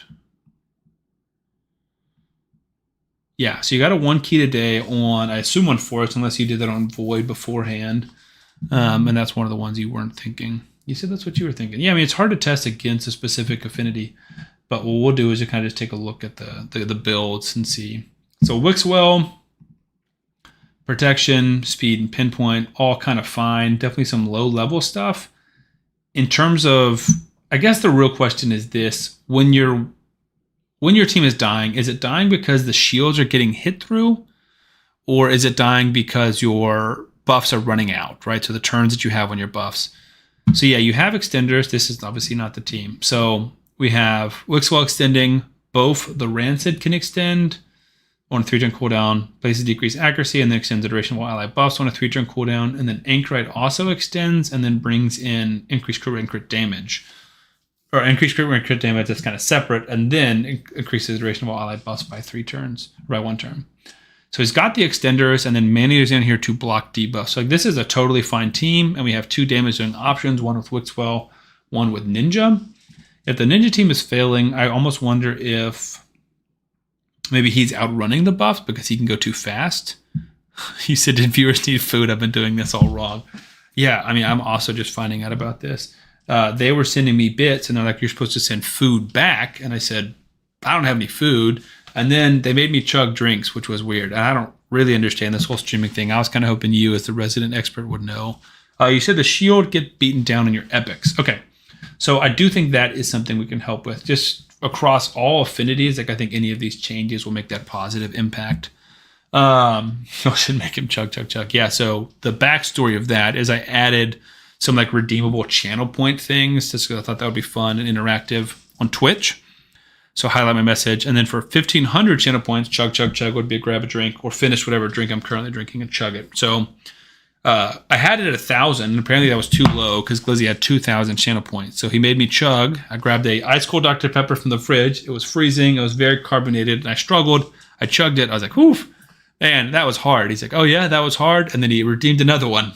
So I grabbed a hard cider and chugged that one as well. So ideally not going to be doing that over and over again. We also talked about doing a shout out in a future video, redeeming for Clan Boss Takeover, and then like some other stuff down the line. So that's pretty cool. That's the backstory for the chugging part of this. So to get back to the Takeover spot, you said your Ninja has really bad gear, which is the case. His defense is low, but crit rate, crit damage, accuracy, and attack all looks pretty solid. So like rolling some of this gear up obviously is going to make a big difference. But just taking a look, let's look at your overall speed. Let's do the entire team as a whole first, and then we can take a look at individual champions and see, because a lot of it's just going to be rolling up and glyphing gear. That's obviously going to help. So Wixwell needs to be the highest defense. 5,000 is solid. 270 speed is pretty fast. Everyone else is a little bit slower, but that's fine. Unless Wixwell starts out running buffs, which is possible, but should be unlikely, especially because you said that's not how your team is dying. You said your team is dying by the epics getting hit through. So that would just be too low defense here. Geomancer should help your team survive longer because he's reflecting damage. I would also prioritize this and then this because this will take away the decrease or the increased attack from the clan boss. both. This looks like this is right. I don't know if you would need to heal and do the increased accuracy more often, but that's kind of whatever, neither here nor there. Definitely want to prioritize this in case he's not doing it. I'm not sure what his AI does. Do you need this ability? I would argue you don't. And I don't know if you have a reflex. I don't think you had a reflex set. But if he ever does get reduced skill cooldown, so like something like a Cycle of Magic, which you also don't have, I do think it's probably worth having that. You would want that. The point is, if he reduces a skill cooldown, you want him to reduce this ability, right? Because this is the one you want to get back to and use over and over and over again. So if you put him in a reflex or merciless gear or a Cycle of Magic, I would want to turn off this A3 and just have him do the A2. But since he's not really reducing skill cooldowns, I don't think that's kind of neither here nor there. But in terms of helping your epics survive, he is... I can try to miss any message on the YouTube side. The shield that he places is based off of his defense. So if you give him more defense, so like glyphing defense, ascending some of these and getting more defense, like if you roll this and get defense, or if you ascend this and get more defense, find better pieces that give you more defense, or if this stuff is defense, right? So we can just roll this to 12, for example. And this would give us from 85, I'm just going to spend a little bit of your silver, but not much, to 120. So we just got 35 more defense. That's a small difference. But the way that this team works, I'm sure I've explained this 30 times in different videos, is let's say he places a shield of 10,000 to keep the math simple. On this ability, when he's growing the shield, if it's a 10,000 shield, I don't know exactly what the growth percentage is, but let's say it's 15%. Then he's going to grow it from a 10,000 shield to a 11,500 shield. If we upgrade his defense and the 10,000 shield is now a 11,000 shield, then the next time he grows it, it's 15% of that, so it's going to be 150 more. So the bigger the shield is at the beginning, the faster it can grow, and it's kind of an exponential thing, right? So it starts here, and it just goes up and up and up, and the higher it starts, the faster it can get to that exponential growth. So it's the same kind of thing with your shield set champion. So that's the next thing I wanted to check is who is in your shield set. So you have both and Anchorite. Neither of them are in a shield set. So I wonder if that's your issue. You have Geomancer not in a shield set, Wixwell not in a shield set, and Ninja. Oh, Maneater's in a shield set. Okay. So Maneater is in your shield set. So HP will affect this, right? So if we get more HP on him, we glyph more HP on him, we change this from defense to HP, we roll more HP and stuff like here. Defense is definitely important too. So it's not ignore the defense, but the more HP we have on him, the bigger the shield will be at the end because it's 30% of his HP. So right now he's got 40-ish K HP. So that is going to be 12,000 HP shield at the beginning. If we change that to 50,000, then it's going to be a 15,000 shield. Right, 50,000 HP, 15,000 shield, if that makes sense. And so the more HP we put on here, the better that will be. So we could put like a relic, if you have any relics that have an HP on it as like the regular stat like this, that could help him get there. Same thing, we already have defense here, so that's perfect. So yeah, more defense on here, and then more HP on them. Regarding your epics, it's just going to be more defense. There's not much else you can do in terms of surviving. Eventually, if Wixwell has accuracy, like this is really not helping him like at all. And like he's got the defense substat, but that's not really helping him much at all. I guess we can do equip priority stat defense and see what the highest defense is, and maybe it is this one. Yeah, I mean this is 60 less defense. It's got some speed on it, I guess, from the protection set. We're getting 12% speed. Okay, so it's not the worst thing in the world. But definitely like rolling some of this stuff up will just give you more defense. He'll do more damage, and the shield will be bigger. Regarding Ninja, he's definitely squishy, so I'm fearing that he's dying. But besides like rolling stuff up, I mean, you have a 3-star ring on him. That's not ideal. So farming some better. I would farm Spider 10 if you're struggling to farm higher levels of Spider because it has like an unnaturally high drop rate of 5-star stuff. So you can farm Spider 10 if you can't farm Spider 20, which it looks like you can't. So I would farm Spider 10 and get some better rings and stuff for him. You can also farm the event dungeon if that's something you've unlocked. Looks like you're pushing there to get some good accessories for him because that would definitely help. But he's kind of a slow and steady type thing. You definitely don't need him to reach big numbers. Geomancer is probably better for early to mid game, just because he also helps your team stay alive. He reduces the amount of damage you're taking to your shields, so it's helping you, go longer and longer. And he's going to do a lot of damage via the reflecting. His, kind of random pieces, that totally makes sense.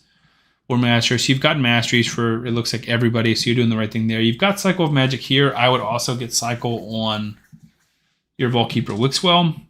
I doubt you have enough Merciless gear, or any Merciless gear, but eventually Merciless gear is also a really, really good fit for him.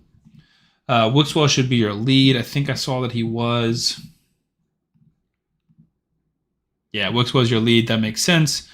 So I would put more HP on Maneater. Try and slowly give up all your defense here. Obviously, like Town Hall, Great Hall, this level of defense also affects everywhere for your affinities. I would not recommend doing area bonuses, but if you're really struggling in Clan Boss and that's the number one area you want to progress, you could do it. Upgrade your defense here, and that would upgrade everyone's defense. So that's definitely an option. All right, that is from like a high level view, because we're not doing a full takeover and you only have so much silver. I don't want to mess with things too much. Any other questions you have for me, Tim? I know I kind of rapid fire did all of that. Obviously, you can message me on Discord if you have any more questions, and I'm happy to answer those.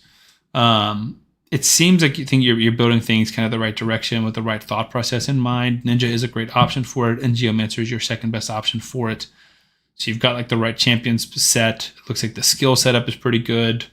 The only other possible thing you could try in the meantime would be a decreased attack champion, like a Venomage or something, because Venomage will do poisons and decrease defense, but also bring in a decreased attack if you have the books to spare. And that would just help you. Like, you're taking less damage, especially in the earlier levels, which means your shield is staying bigger and not getting hit down as much. And then Wixwell can grow it more and more, because it's kind of like a race, right? So there's like a point where the clan boss's damage is going up, but more of like a linear level. Let me see if I can just honestly do some like super rudimentary drawings to show what I'm trying to talk about. So clan boss is his damage is going up at like a super linear level, right? And your damage, or not your damage, your shield value is going to start up here, and it's going to slowly increase. But, well, this is not a curved line, is it? Here we go. We'll do it this way. All right, so your damage, your shield starts here, and you need it to go faster than the clan bosses. Hypothetically, if you start here and it comes back up, but then it eventually accelerates, then that's fine. Ultimately, there is a point where your shield can grow and grow and grow, and the clan boss will never like pass that. Well, I guess he will eventually pass it, because your shield will hit a maximum cap, and then it's just going to fall off, and the clan boss's damage will kind of continue to grow over time. That's how it works. I don't remember what the number is. It's like 1 million or 2 million, but like your shield hits a maximum value at a certain point. So your goal is to like do as much damage in this meantime as you can before the clan boss's damage catches up to the value of your shield. Hopefully my fat head wasn't blocking too much of that, and hopefully my terrible artist skills let that make sense. But the idea is grow your shield fast and quick before the clan boss starts hitting you, because he starts hitting you really soft and eventually starts hitting you harder and harder and harder, and you need to grow your shield first. Would Sepulchre Center be better than Maneater? It's about the same, kind of, because they both do block debuffs. Sepulchre does increase defense, which I would typically say is better, but so does Wixwell, so you just don't really need that. Let me see if there's any other options. Like, her passive is interesting, because her passive is like 25% chance of completely blocking incoming damage when allies attacked. Occurs once per turn. If multiple allies, yeah. So it's possible that like that could come in and save somebody. Not save somebody, but like let's say it targets Wixwell, and Wixwell doesn't take any shield damage, that ability. But it's 25% chance, books to, what's that, 50? Yeah, it's only one champion. Hypothetically, it could be big. But, that being said, Maneater does also have decreased attack. So if you do get enough accuracy on him, he could also start placing some decreased attack. Granted, it's a 1-turn decreased attack on his A1, so it's not ideal. Block debuffs. Do you do anything else? Removes buffs, transfers debuffs. No, not really. Try to see if they're doing anything different that would like make them a more valuable block debuffs, but Atchak's kind of an interesting one where hypothetically they could, but he's tougher because his stuff is on a 1-turn duration. So you would need your buff extenders to go right after Atchak goes. So Atchak places block debuffs and strengthen, and then buff extender, buff extender, buff extender. But then you would also have strengthen, which would be 25% less damage to your shield. But I don't think that's super necessary unless you're really, really struggling. Back in the chat, you said he might have it in gear. Accuracy would take way longer to get. For sure. Yeah, like accuracy does take a long time to build, especially in the town hall, or the great hall, because that's like where you build up a lot of that passive accuracy. So this is good, right? 70 accuracy for your magic champions is awesome. So that's like really, really big for ninja. Of his 220 accuracy, 70 is coming from affinity bonuses, which is awesome. Some of that's coming from the relic. That's a great relic for ninja. He's mostly booked. This one would definitely help, and this one doesn't hurt, but this one will be a big one to get for him. So yeah, that's definitely a totally good, totally fair point.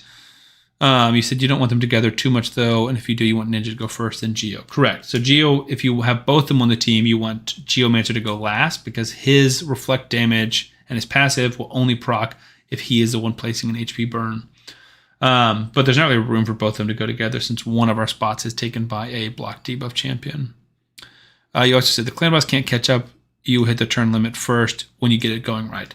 That is correct. Yeah. So that's if you're getting it going right and it never eliminates one of your shields. But there is a certain point when, especially that I've seen this in testing when I'm building these teams for people with like lower level accounts, if you cannot get the shield growing fast enough, or if the shield is too small in the beginning, one of your shields can get overtaken and then you can lose the other one pretty fast.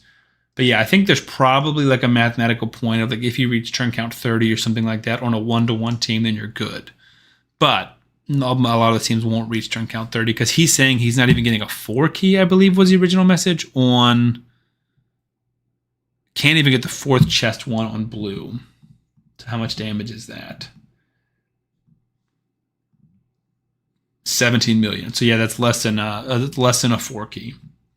So we're not even 4 keying on blue, which means we're just before we can get to that break even point, whatever that point is, we're losing one of our shields basically.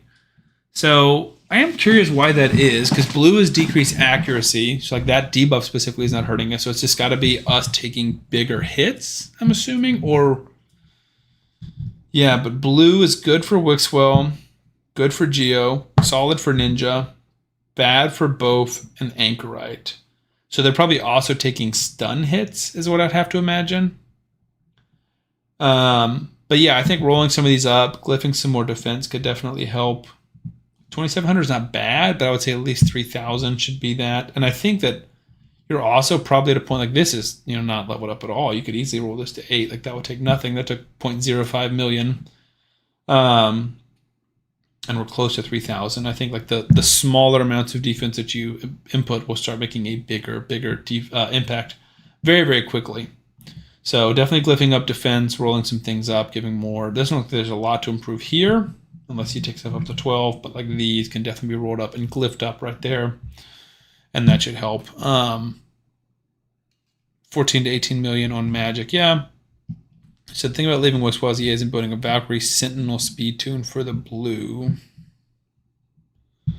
So you're saying instead of a Wixwell team doing a Valkyrie Sentinel team? Because I think like for blue, it's still very, very possible to set it up. Block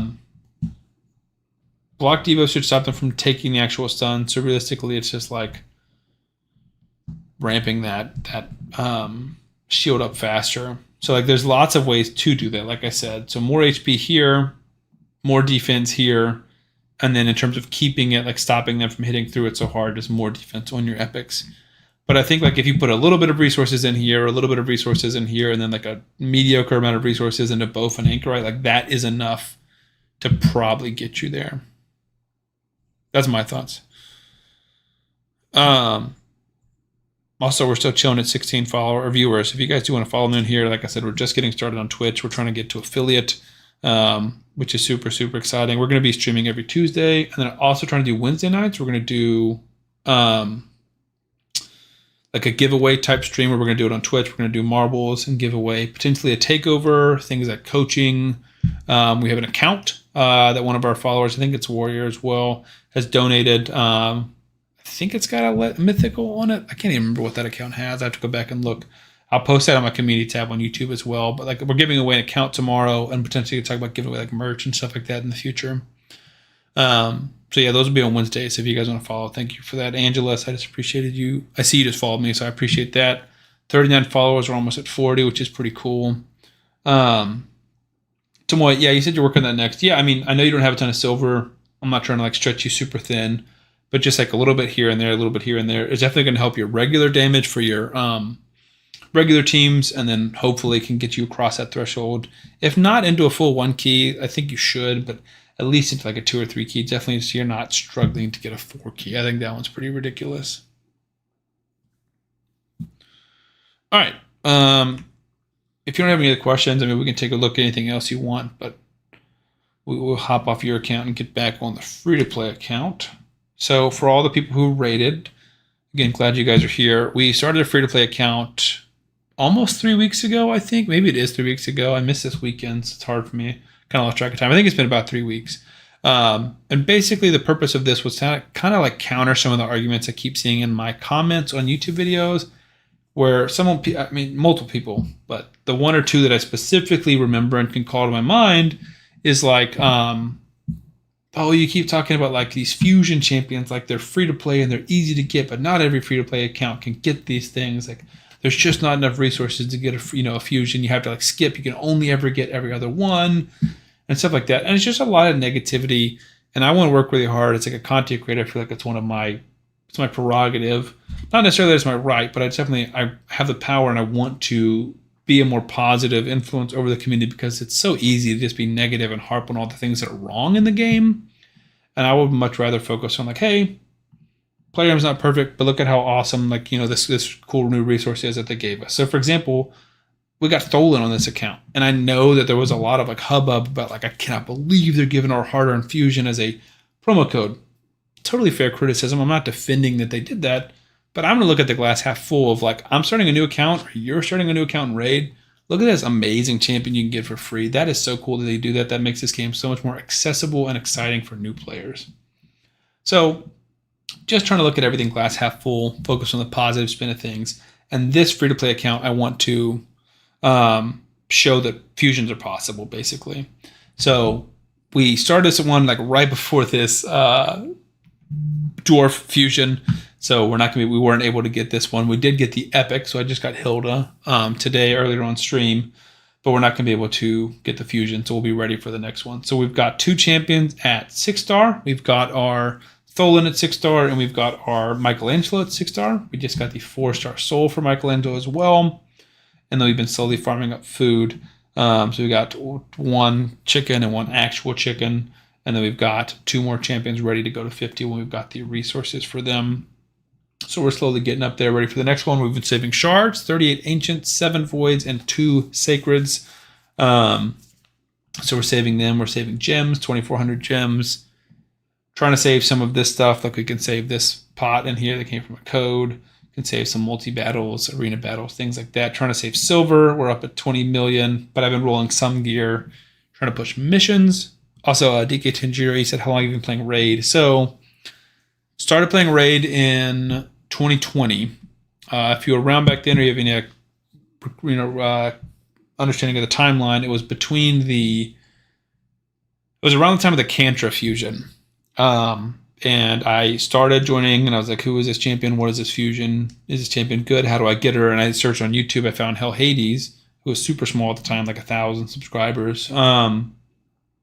And watched that video on Kantra, and I wasn't able to get Kantra, but then I started playing Raid more seriously, started watching his streams, started watching his videos, some other YouTubers, and then I got the Krila fusion. That was my first ever fusion. So I've been playing since then. So over 5 years at this point, probably pretty close to my 5 year anniversary now, because it was fall or summer or fall of 2020. So it's been a long time. And then I started making videos.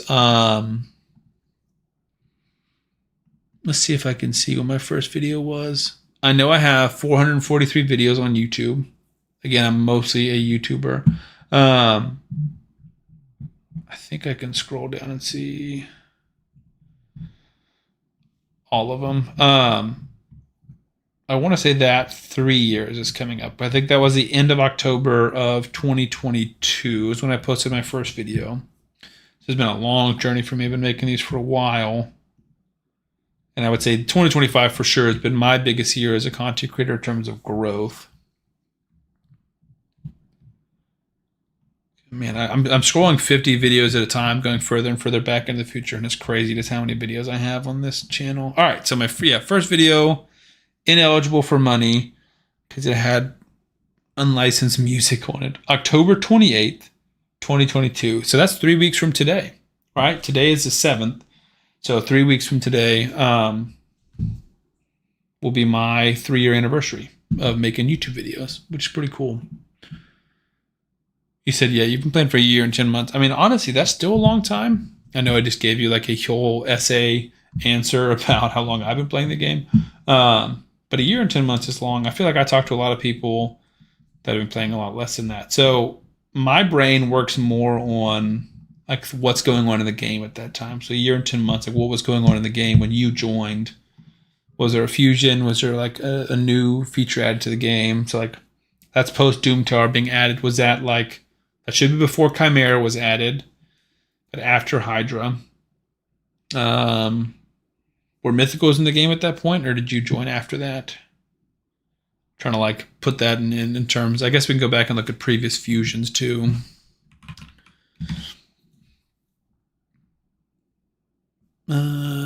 Past fusion events. Let's look at this. So a year and 10 months ago, I'm assuming that's the beginning of 2024, but it could be 2023. So Zinogre, right? That was early January. And then Ancora. So who was it in chat? Someone said earlier, I can't remember. Someone said earlier that Ancora was like their first legendary.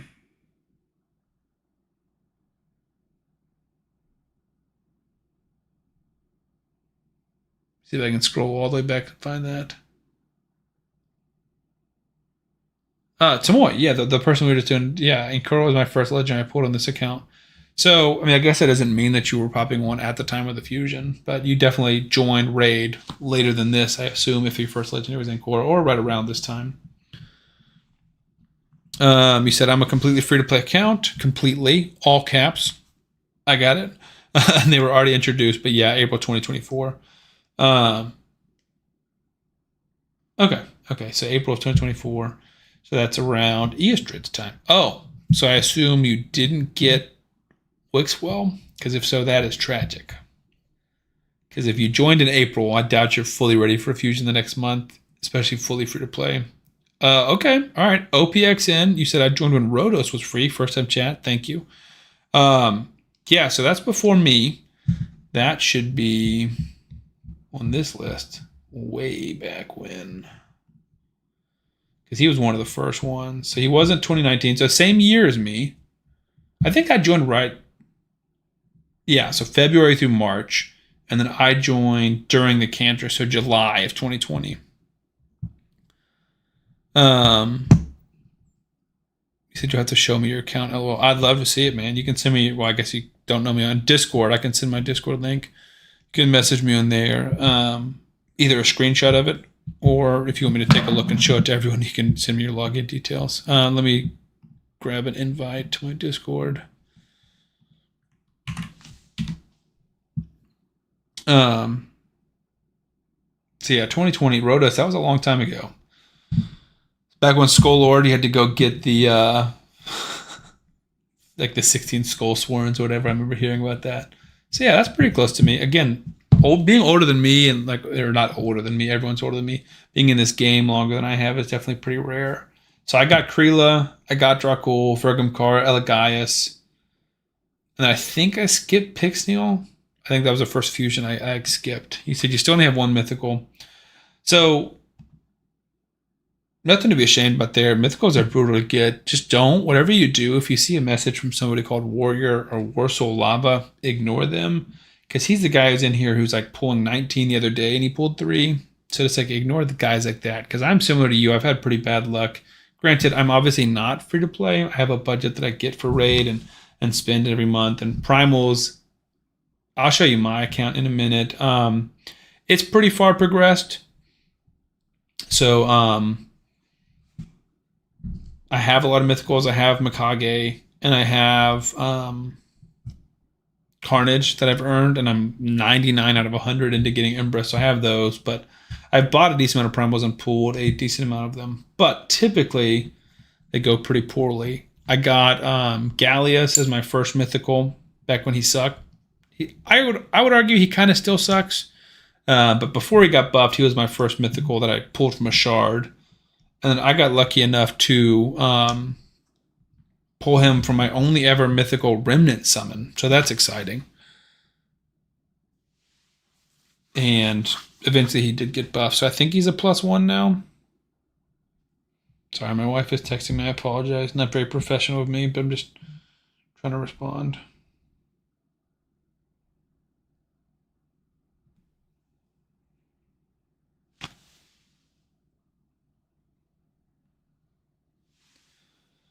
Is the mythical you have one that you pulled, or was it a was it like Mikage or one of the ones that you earned? You said you're in VC. Okay, it is Embrus. Nice. Yeah, so I mean, he's a good one. He is super, super annoying in the arena. Rare seeing it as a remnant summon. Yeah, you're totally right. I have beaten Amius every rotation, though, so that does help because I just get a lot of them. I've never fully beaten Centranos hard, like gotten all the stars or whatever, but I beat it and beat at least half of them every single rotation. So I get a lot of remnant summon chances. I think my odds are like pretty close to being on for how many I've pulled. Like I think it's like a 1 in 20 or something like that. And I think I've pulled close to 20 of them. Let's pause this for a second because I'm curious about what that math is. So remnant summon mythical is 2.5, so I was wrong. So that's a 1 in 40 chance. I don't think I pulled 40. I probably pulled close to 25, maybe 30. So I guess I have been kind of lucky there. Again, if you follow me on YouTube, take everything you see with a grain of salt because there is like an infamous video where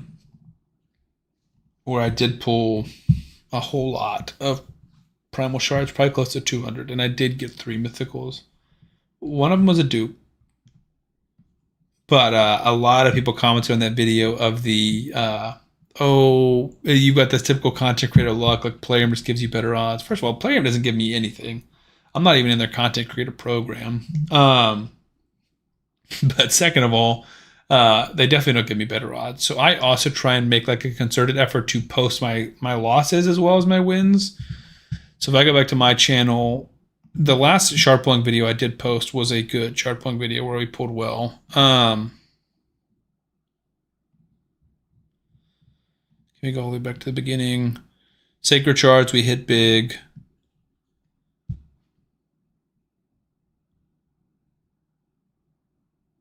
And then, yeah, void shards didn't go well. And then there's one where I was like, full well for the Ninja Turtles, my biggest prism shard all in ever. And that video actually did very well. I got 6,600 views. And it's just me pulling all of these prism shards and prism crystals for Raphael specifically. And just like not getting anything. Just terrible, terrible odds. Not getting legendaries, much less getting good legendaries. Oh, also thank you, Rondo, for following. I appreciate that. We've officially hit 40 followers on Twitch, which is pretty cool. I think that's part of getting to affiliate. And then we just need to average more viewers, which you guys being in here from the raid definitely helps with that. You should tell you're hanging out with Lizzie. Yeah, I'll tell my wife that. She'll definitely know what that means. Another first-time chatter. Thank you for being here. Kenyatta, you said I plan on saving up 20 plus remnant summons. Yeah, so my brother-in-law, he quit Tekken, funnily enough, but he was playing Raid, and he would always save up all of his remnant summons, and do them on a CVC, which is definitely like the most efficient way to do it. But I'm more of a, I just beat Amius. Like I worked hard. I earned this treat. So let me go ahead and pull this Remnant Summon. Shadow Dave, first time chat. Thank you, man. This is so cool. This is really encouraging to see this many people on here. So thank you guys so much for coming over. I don't know how many of y'all were hanging out with Undead, but it's awesome that so many of y'all float over here. This is super, super cool. Definitely grateful for that. We still got 7 over there on YouTube. Tomoyu said that was me. That was me, meaning one of you is, you're one of these. Oh, I started the last one during the Alice collaboration. Gotcha. You also asked an arena question, so I don't have your account pulled up anymore, but you said, should I upgrade Shredder or Foley first? I don't remember exactly what Shredder's kit does. Let's pull up his kit. So, Godlike A1, attacks one enemy 3 times. HP base, second and third hits, ignore defense. And then deal more crit damage. Interesting. AoE, Godlike as well, attacks all enemies. Each critical hit destroys enemy defense up to 30%. Each critical hit also increases his max HP. We like that. Chance placing Leech. Cannot be resisted if he's under Veil or Perfect Veil. Pretty cool. Another AoE that's also Godlike. So all Godlike abilities, I'm kind of thinking it's him. Before attacking, seals all buffs. We like that for the arena. Can't be resisted if under Veil or Perfect Veil. Fills a champion's turn meter per buff. Ignores defense, shield, and block damage. Jeez, he really needs to be under Perfect Veil, though. Alright, passive effect decreases all incoming damage by 30. Dealt to everyone else. Dead allies, he does more damage. Active effect, whenever the champion loses 20% or more of their max HP in one attack. 100% chance to evade. I hate evading. We talked about that earlier. I think that's a dumb mechanic to be in the game, but it's great for him. Whenever this guaranteed evade activates, plays Perfect Veil. Yeah, I think Shredder for sure. I think there's no question that he's the better champion. Foley is awesome, but for Foley, you either need to be in Stone Skin or you need to be going first. So yeah, I would definitely go with Shredder first. He seems awesome, and hopefully you can use him in more areas. HP base also makes me like him more than an attack based champion. All right, you said as a free to play, I'm supposed to save it. Hell no, I totally get that. Right, so this is a free to play account, and I actually pulled one of my sacreds already, just hoping I'd get either a good epic to work on or a legendary. That would be awesome. And we got an epic that we used as food because he sucked. So I definitely get that. It's tough, but the free to play specifically, like the YouTube series that I'll be making with this, is supposed to show if you do save, what is possible. Obviously, what's most important is you play the game in a way that makes you have the most fun. So if that's eating stuff and not making the most like tactical, super logically sound, strategic decisions, then do that. But also, I think that, and this isn't a shot at you by any means, this is just to everybody, and mostly to the people who leave negative comments on my videos, is if you're going to play in a way that you're not being super logical, then you can't say that these things are impossible when you've never tried it, right? So like, this is what's possible, and fusions are possible. Getting every fusion is possible.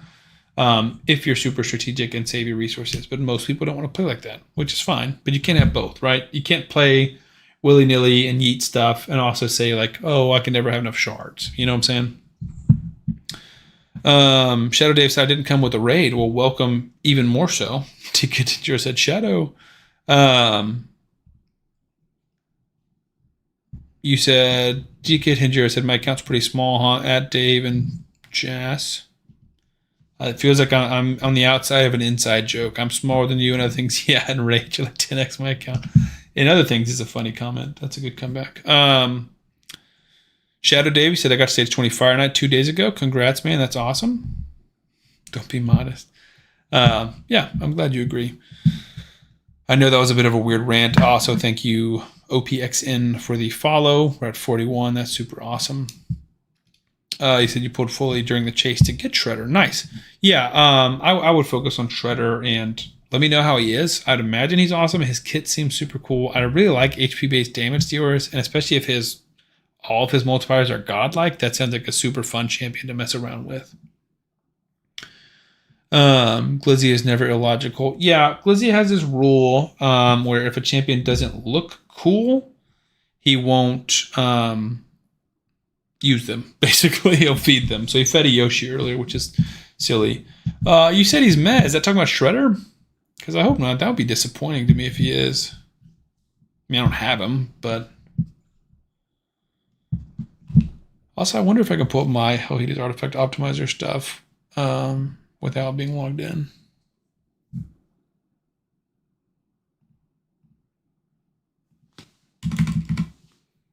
No, it's pulling up the current account. That makes sense.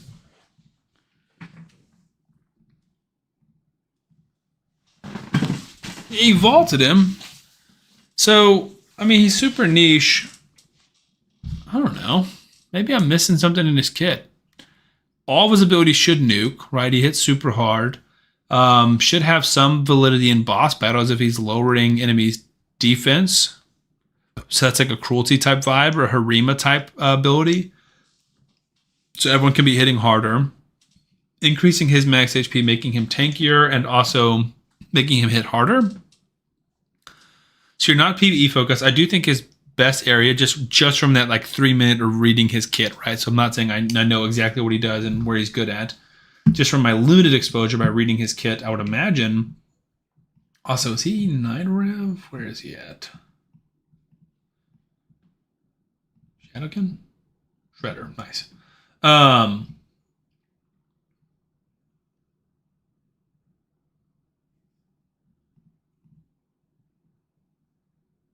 So he should be full crit, obviously. Leech and Veil. Could be Chimera, right? So like if you're fighting the Chimera, you can lower the Chimera's defense by 30%. Also increase his max HP. You can place Leech, which will help you heal. Also can help you with some of your challenges, right? Your trials. Stealing buffs in case he ever does get buffs. That's not too bad. Hydra, if they ever steal your buffs and, like miss your missive tank or 3% them, then that could help. And just ignoring defense. I mean, I don't know. Maybe his damage isn't good enough for like PvP type stuff, but I would like to test him in like a clan boss type thing. I love testing clan boss damage dealers. But yeah, maybe he's just faction wars and an arena. I'm not sure. The stream has gone longer than I expected it to. But with all these people in here, I definitely can't stop. We got more of these. Let's see. Do we have any Michelangelo? Nice. Slowly farming his masteries up. Go Swarm Smiter. And then Hilda. Are you placing debuffs? You're placing heal reduction and stun. So you do need accuracy. So we'll go crit rate, damage, accuracy. Accuracy.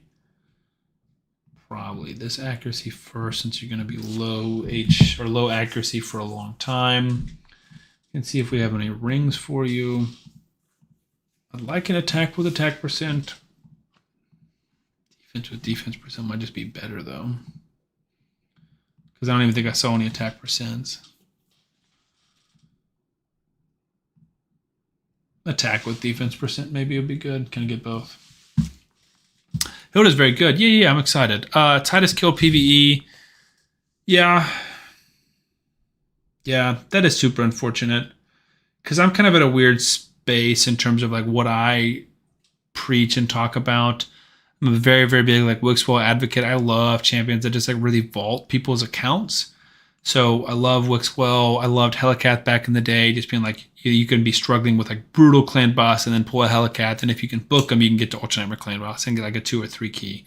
And Wixwell is the same way. Like you saw on the account that we were doing the coaching for, like that's just really not the best champions, and it's still possible, right? Obviously we're struggling, we're tweaking, but like an account that really has no business in Ultra Nightmare clan boss is one keying on 3 different affinities, like or 2 different affinities. Like that's awesome, and I love that. But it is frustrating when that is turning into like billions of damage on Hydra and Chimera and clan boss and stuff. Clan boss I don't mind as much, just because it's not directly PvP, but when it starts affecting Chimera and Hydra, that really bothers me, and I think most people in general feel the same way. But obviously there's like, I try not to touch on the more divisive issues too much, but there's obviously also like the Trunda type situation with this when you're facing other teams. It's like, let's see. This one doesn't look too bad. 1 billion. That's not much at all. So maybe we're just in a lower level clan, which is fair. But if we log into my account, I mean, I know we're in a lower level clan. This is my account. Let's log into my main account and see what our Hydra Clash looks like, because I guarantee it'll be a little bit different, even inside of my own clan. Also, you said you want hard to get Trader because he's my only HP-based damage dealer. Yeah, especially if that's the situation. I think level him out. Maybe don't put any books into him because then you're not wasting too many resources. But taking him to 60, I think absolutely makes sense. And building him for damage, I think he'll be awesome and a lot of fun. So here is the main account, which we were on a little bit earlier, just doing some CVC type stuff. Again, I am a spender, so nice. And Gallus, we have +1. We also have Fjorad, who I'm excited for his buff. Alaz, one of my best pulls. Calamitous, fine. And then Carnage and Mikage as the free ones. And then, like I said, we're 1 fragment away from getting Empress. So my Hydra Clash. Oops, got some of these to collect. 185 billion. So there's a Trunda team doing 41 billion. 34 billion from one team. So that's Gerptuk, Wixwell, Hatter, Yumiko, Titus. Yeah, I mean, so this is the problem in and of itself. You said they are very gear intensive. That's yeah, the Trunda teams definitely are, and they're harder to build than a lot of people think they are. I know Saf got on like a stream. It was like, oh, it's super easy, and then like built it and kept struggling, and then super niche. But the YouTuber Sam Souls just like made a video kind of making fun of him, which is mean, and I don't encourage that. But it was ironic. So I know that the Trunda teams are hard. I've built Trunda teams, but they're nowhere near the level of the Wixwell and Titus teams. Rhonda, you said, what would I be saving shards for? So that was on the free-to-play account where I'm just saving for 2Xs specifically, but also saving for the next fusion. Because we're free-to-play and we're so early in the game, or less than a month in, we don't get many shards, especially Sacreds and Voids. So we're saving so we can complete the next fusion, because that's what we're trying to prove. You said you just finished your Trunda. 30 billion, man. That's awesome. I've gotten 1 billion before. That's my record. I also, and this is like the most unfortunate thing, I kind of don't want to talk about it because it makes me sad, is Sam, this guy, you know, Raid Magnet, does not have Titus. Trunda still does more. Trunda still does more than Titus, is that what you're saying? I was at the beach with my in-laws and was like playing on my phone and did not complete the fusion. Titus is pullable. I'm hoping I'll get him one day, but I've actually pulled shards for him on progressive chances, and I've just never gotten him. I feel like I have really bad luck with Voids. Like I have most legendaries in the game, honestly, but Voids is where I'm missing the most. I say that like I'm not missing those, but no Taras, no Titus. Got most of those. No Vitreous, no Constantine. No Odin. Granted, he's harder, obviously, because he's part of the fusion. Look at this. I got one of these Void Legendaries, none of those 5. Really want a Blue Shard 2X. I feel like I keep accidentally plugging Hell Hades, but I think he does that. So the next 2X summon starts in 9 days, and I think that's specifically Sacreds, maybe? I can't tell. Where do we see this? Is there like an actual link for this? I don't know if there's actual like link for it or not. I don't see anything.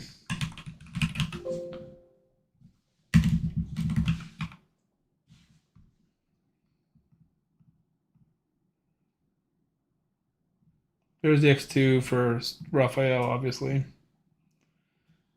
So, I mean, that was last weekend. So I don't know where the next 2X comes from. I guess it should be every 2 weeks, right? And so the next one would be either Voids or Blues. Hopefully it's Blues, because that would be awesome. I mean, I'd love to pull like 38 Ancients or 40 Ancients on the free-to-play account, try and get a gold or at least some good epics. But like I said, we need to save them all. But yeah, Void Legendaries, I just feel like they really elude me. I did finally get Sulfurion, but no Fighty, no Leo, no Tunisia. No Khan, no Rakan, no Angar, which I'm fine with no Angar, honestly. No Chauko, I pulled for Chauko. No, and well, I guess I do have a Neathwee. No Valkanen, no Little Miss Annie. No Tremaria. Here's another one with no Soulless, no Whirlim, Fortis, Georgia, Narcisse, or Queen of Hearts. I pulled for Narcisse and Georgia multiple times. No Senna, I pulled for Senna. No Acrizia, I pulled for Acrizia at least 5 times. No Acrizia, no Arnorn. I would want all 3 of those champions badly and dupes. No Leo, obviously yet. No Shredder. And then none of these 3. I would love a Yensenza as well. So, I mean, I just feel like I have better non-Void Luck than I do Void Luck. Got Arnold, Cornar, Acrizia, and Supremo Hain. Those are all awesome. I mean, Cornar, I think, is slept on, underrated. What's farm here? Although, like I said, again, showing the regular luck but not the Void Luck, I did pull a Raphael on my last Sacred video. So, spoilers. But yeah, Corner I think is underrated. Supremo Hain is solid, just depends on what damage yours you have. But if you have Arnorn, he's your arena nuker instead of Supremo Hain unless you're using him for tag. But yeah, Crizzy is amazing. You have none of those champions. Yeah, that's brutal. I mean, I have half of them. I have Coronar and Supremo Hain. I don't have a Crizzy or Arnorn, like I just said. So that's unfortunate. You said, I hate blue shards. It's been like orange 2 times. Red, purple, I came back a bit. No, I want new champions. You also have Maniac, which makes Cornar super good. Yeah, he's super underrated. I remember like a long time ago, this is like a deep pull, but Deadwood Jedi was doing one of those content creator challenges, like the faction games, and he made like a for fun Skinwalker arena team with Cornar, and he just like nuked them all. Just like killed everybody that could not beat his Cornar. Because he's got that super annoying passive where he's like counterattacking all the time. And so I think that's where, or one of the ways he can be incredibly annoying. But I think he could be super good in Hydra. I think he could be good in Chimera. I think he'd be good, solid in Clan Boss. Obviously, he's amazing in Faction Wars, and I think he can be good in the arena. Just no one talks about him like that. So I do think he could be super good. Still, I mean, this is awesome, guys. We have 15 viewers on Twitch and 8 viewers on YouTube. This is definitely our best, most successful stream. So thank you guys again so much for coming. Rhonda, you said kind of new to raid, haven't done a fusion. What is saving shards? Help or a fusion for? Gotcha. So just like taking a step back, we can show you some of what's going on, but this fusion we have a fusion currently going in raid. So when us as content creators or people in the community talk about fusions, typically it's one of 2 things. One is an actual fusion, and one is what's called a fragment summon. So they're 2 different things. So fusion is like this, which is where you fuse 4 champions together into another champion. So this is fusing 4 rares into an epic, but the regular fusion would look like 4. Let me see if we can pull it up. No, that's not what I need. Let's see if I can just like find like a screenshot. It kind of looks like this. It's 4 epics into the legendary. So you earn these 4 epics by fusing 16 rares. This is like a regular fusion. So you get like this, 4 of these into this guy, 4 of these into this guy, 4 of the rares into the epic. Then once you got that, you fuse the epic into the legendary. It's a lot of work.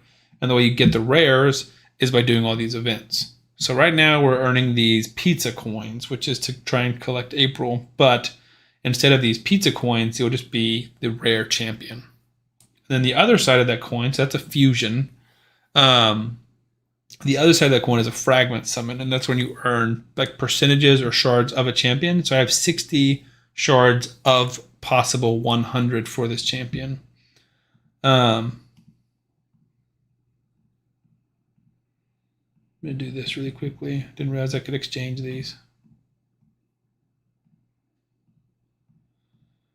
I'm going to go exchange all of those. Get some mod fragments. Nice. And that'll be similar to like the level of effort, but a little bit easier because you will just like 1 dungeon divers will give you 5 shards of 100. 1 summon rush where you pull champions will give you 10 shards of 100. So you have to complete all of these events and then you can earn a free legendary champion at the end of it. They've never done a mythical fusion. They have permanent fusions in the game, so you can earn like a Lady Mikage or something like that if you collect all the champions that you need to. But the fusions and fragment summons that we're discussing are limited time events. You said, how is Corners provoke for you? It's good because it can't be resisted with Manaya on the same team. Yeah, that's a good point. What cooldown is his provoke? That's like my only concern.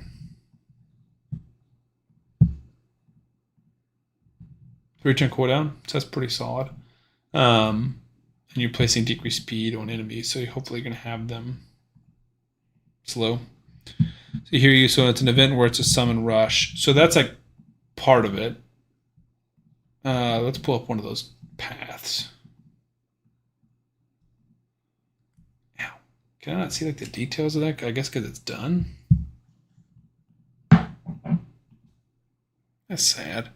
Maybe they posted it on. I'm sure it's on like Reddit somewhere. But I bet Hades also posted it.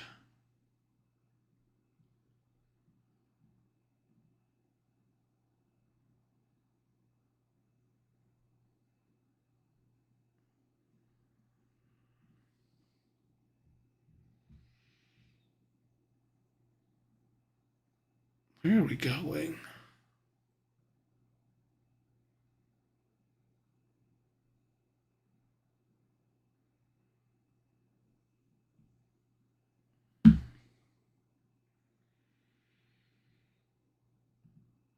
Man, they write a lot of articles.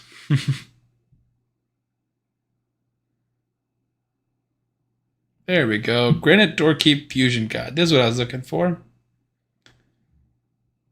Here it is. Finally. All right. So this is what it looks like. So this is what just passed. Obviously, today is the 7th. It's the first day with no event. Yesterday, it all wrapped up. Technically, you can still fuse them today and tomorrow. So on the first day, there's a gear hunter event. So this is like a dungeon divers type event where you need to earn gear from areas in the game like dungeons. So you farm spider, you farm dragon, ice golem, campaign, all those places you can earn gear. You get enough points, you would select, you'd get this rare. And then you need to farm Fire Knight, where you'd also get gear. So you can do both these at the same time. Once you earn enough Fire Knight points, you'd get this rare. And then that's it for that. And then the next day, a gear enhancement starts. So this is where you roll up your gear, level it up, you get points, you earn this. So you have to save silver, you have to save energy, and then eventually you have champion training, where you need to level up champions, feed them, rank them up higher, things like that. And then summon rush is where you pull shards to get this champion or the fragments.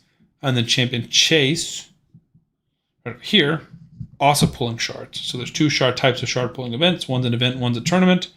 And the rest is dungeons, rolling up gear, fighting in the arena, and then just earning gear. So that's like roughly what it looks like. It's like a lot of time intensive. That's why I missed Titus, because it takes a lot of time and resource intensive. So you need to save gems, you need to save silver, save energy, save shards. But yeah, it just takes a lot of stuff. We're chilling at 17 viewers. Thank you guys so much. If you can follow me on Twitch, I do appreciate that. Trying to grow and get more steady on here. I think you guys have all been hanging out. But basically, every Tuesday and Wednesday, we're going to be streaming Raid. We're going to do some giveaways on Wednesdays and kind of just like hanging out and chatting, mostly on Tuesdays. I don't know how many of you guys are new people coming in, or if you are all still here from the Undead Raid. If so, that's awesome. But that's also a long time ago. He streamed, he raided. How can I see a timestamp of that? Probably an hour ago. Feels like it's been a long time ago because that's back when we were doing the coaching section.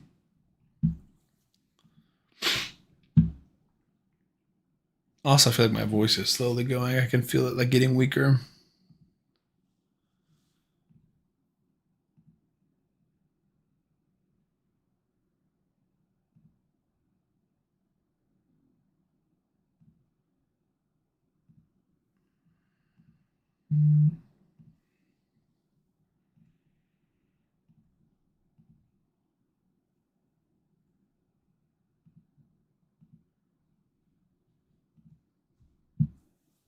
because he said he's getting tired. Yeah, that's totally fair, man. It is 10:55 for me. I know it's later for some of you guys. I don't even know if Warrior's still on here. He said the stream started at 10, so it's probably about 1 a.m. for him. Rondo, you said, I got so unlucky with legendaries and shards on my first account with Tholen and Mike. I made a new account with a link.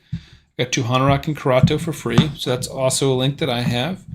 And for 10 blue shards, pulled 4 epics, saving 10 sacreds for Donnie. Nice. Leo or Donnie? Oh, is that the new player thing where if you pull enough shards, you get Donatello? Is that what it is?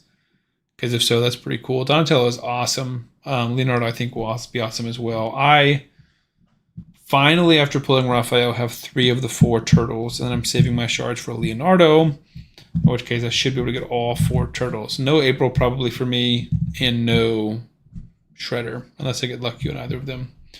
But I think I'm okay with that. The 4 turtles are the main part of the nostalgia for me that they're getting me with. You said yes, sir. So yeah, that's cool that you're getting Donatello as well. Karato is awesome. 2 Hanorok is awesome. I assume you also got Mikey as well. So Mikey is fantastic. He is carrying my free-to-play account right now. So we were talking about earlier in the stream before you guys joined. His ability to avoid stuff, avoid hits, and his ability to place the shield on himself, it just makes him so tanky, and he's super clutch in the arena. You said you were spending money in the Tholen account, but you got a lot of sacreds and got terrible pulls. Yeah, obviously I don't fully believe in accounts being cursed, but I get what you're saying. I had a similar experience. So I started the game, like I said, in 2020. I feel like I had bad luck and never pulled a legendary.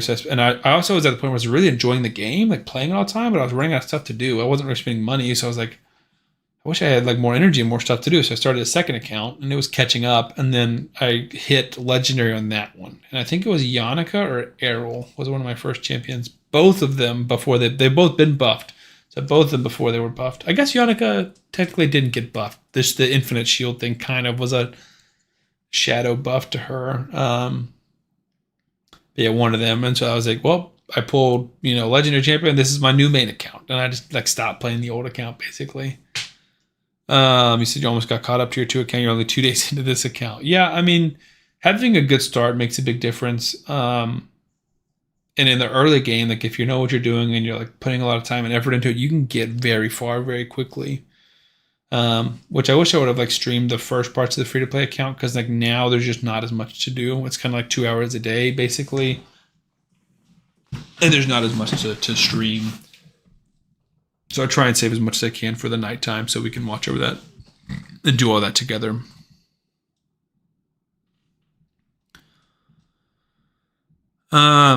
You said you're missing your Mikey 5-star soul, level 60, though he does carry. Yeah, I just got the 4-star soul on him today. Haven't had a chance to test that too much, but even at 3-star soul, he's still carrying. He currently has Brimstone. I think the best blessing for him is going to be Nature's Wrath, since he places multiple debuffs. And he's a good damage dealer, so I think eventually we'll switch him over to that. But right now, he's my only champion with a soul. We can't even find a rare and epic. Or no, I think my Tagore has a 2-star soul. But he's not my only legendary with a soul, so having him with Brimstone I think is big, especially for bosses. If they're Doom Tower bosses we're struggling to beat or anything like that, I think it just makes a big difference. Looks like some people are dropping off of Twitch, which is totally fine. We're down to 12, but I do appreciate you guys all being here. He said you don't really got a nuker at the moment. My Kale and Karato aren't hitting hard. 2 Hanorok is your hardest hitter. If 2 Hanorok is your hardest hitter, I might advocate you're doing some building wrong. The lifesteal set that you get at the beginning should give you crit rate gloves. You want crit rate gloves for Kale or Karato and attack percent chest and speed boots. And you want full crit rate, and then you can focus on attack. But make sure you're critting first. That would be the biggest thing. So if you put 2 Hanorok in that starter gear, then she might hit the hardest just because she has crit rate. Royal Guard. Royal Guard is also very good. Royal Guard is definitely more of a mid-game epic because he's enemy max HP. And that really starts to come into effect at dungeons level 10 and higher. But before that, a Kale hit will hit basically just as hard as a Royal Guard hit or close to it. It's not going to be a big difference. But he is amazing long game. Shadow, you said everyone tells me not to do the Iron Twins, but it's the RNG of the Reds that can push my account, I hope. So you're talking about souls with Iron Twins? Although I only get about 400 to 500 per day for 86 energy. So you're talking about souls for that's the only way they can push your account? Or are you talking about primal shards? That's So when you say when it's the RNG of the reds, I don't know if you're talking about souls, you're talking about primal shards. Because either way, both of those, like big RNG, big luck that can change accounts. Souls for me definitely make a big difference. Oh, excuse me. Souls, yeah. For me, it's probably prism shards or primal shards or void shards, because they're void shards that really will change my account. Yeah, souls absolutely make a massive difference. Like 6-star soul in a damage tier is unbelievably huge.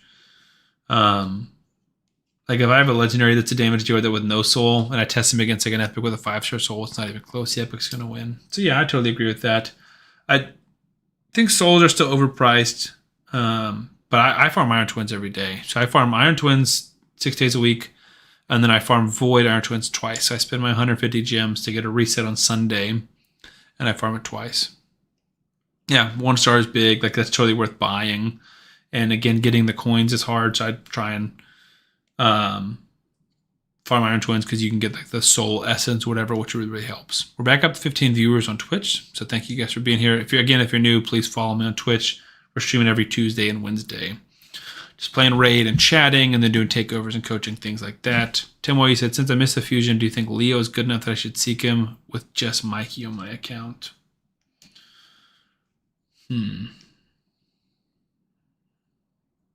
Just Mikey. I'm probably going to say no. Like anytime I say something like that, take it with a grain of salt.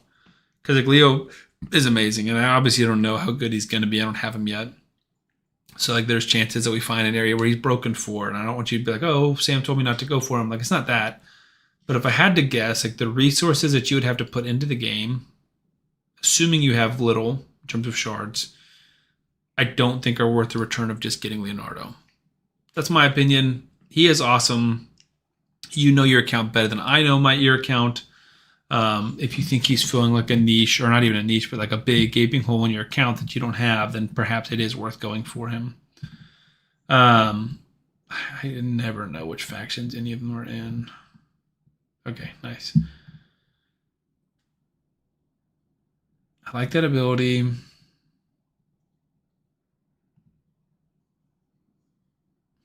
Yeah, we just need more allies. Like he's ignoring defense, so 15% defense with Michelangelo. Doesn't do that. Doesn't do that. This is happening less. Again, it's not that he's a bad champion or you wouldn't get any use out of him. Goodness gracious.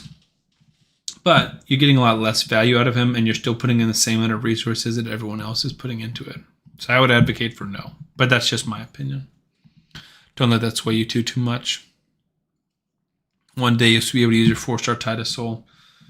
But yeah, one day I'll be able to use my 6-star Toshiro Soul. This is like my number 1 most wanted champion, because I want to use him in place of my ninja, basically. One day I'll be able to use my 6-star Senna Soul, also one of my main ones. Gizmak. I would just love a Titus too. So some of my like most fun videos and streams in the past were pushing for 1 billion damage in Hydra and pushing for 1 billion damage in Clan Boss. And Hydra, we were able to do it before the nerf / buff of Hydra, depending on how you look at it. Nerf of us, buffing of Hydra, where they reduces the turn count, stuff like that. Now I cannot, or I could maybe, but I can't without Titus. And then Clan Boss, I was able to get 1 billion, and I can still get 1 billion with my ninja team. If I might have a shot today. Do I have an extra key? But I need to record a Clan Boss video. That's why I ask. No, I don't have an extra key. But yeah, I can get to like 1.4 billion as my record with Ninja. But you can see all these 2.14, 2.14, and 2 billion, 1.67, 1.64, Titus. 534 million is the record without Titus. And it's Toshiro with a 6-star soul, which is exactly what I want. But I could do about 1.5 million with my Toshiro. I'm confident, especially with a 6-star soul. Because even my ninja, who's +4 and is amazing, only has a 5-star soul. So Toshiro could have a 6-star soul and he'd be awesome. You said you binned your 6-star mythical soul for coins and got a 5-star Armand. That's pretty good. I hate Armands personally. No, shot at you. I just can't stand the guy. I wish he wasn't in the game. Same thing with Ultimate Death Knight. And someone else talked about how you weren't big into PvE, and that's how I feel. And I just feel like there's more people and more champions and more things making PvE more toxic. And I'm a big fan of removing the things that make a prominent part of the game less enjoyable for people. That's my thought. Realistically, we're not going to remove it from the game, so I just wish it was never added. Armand's or Fabian, yeah, they're both equally toxic. I think more people have Fabian probably because he's more recent and people didn't want to miss out on him in case they missed out on Armand's. I do think Armand's is better, but they're both pretty crazy. And of course, you'll see Armand's Fabian, UDK, and Sun Wukong as a team or something crazy. And it's just like, oh, look, you picked all the most annoying champions in the game to fight me, which is super fun. So I don't do live arena. That's why I don't have my Quintus, and I just don't. Looks like a few of you guys did join the Discord. I'm just checking that. So thank you guys. Good to see you all. And again, thank y'all for following on Twitch too. This is exciting. This is the biggest day in Twitch for sure. If you can't beat them, join them. No, I totally don't blame you. Like I don't blame people for countering meta with meta. It's more about like, I remember one day I was trying to record a video and I was like struggling to come up with ideas. And I was like, you know what? I got a fun idea for a team and live arena, let me run it. And they just ban the champion every time. Ban the champion, ban the champion. So I was like, all right, guess I'm not doing that.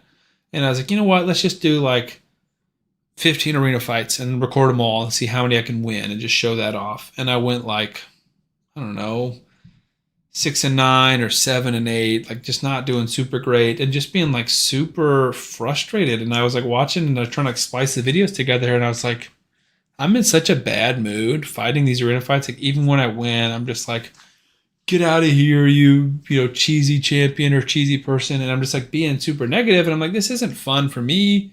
And there's no way this is going to translate into a video that's fun for the viewers. So obviously, if you're someone like Drock, you can make like super awesome arena content. It's just not me because that content frustrates me. And I don't get any joy out of it. I still get joy and have fun and enjoyment out of Clan Boss, the Demon Lord, which is why that's the content that I make the most. So if you guys haven't seen any of my videos, first of all, you should go follow me on YouTube. I think it's pretty fun. Basically, what I do is we have all of these different wheels. So one of the videos is like, let's say we've got Maneater. That's one champion. Then we need to pick 4 more champions. So we'll spin the wheel of rarities. It'll give us a rarity. So I'll just like show you what it'll look like. So now it's a rare. So I know I've got our second champion is going to be a rare. First one, like we said, is Maneater or whoever the champion is for the video. Then we spin the wheel of factions. It's going to land on a faction. So let's say it's a high elf, right? Or we'll see what it is in a second. We need to pick a rare from that faction to join our team. So this is a rare from Dark Elves. So I've got Maneater on the team already. So I'm going to pick Painkeeper. That's a good example. So we can do a budget Maneater team.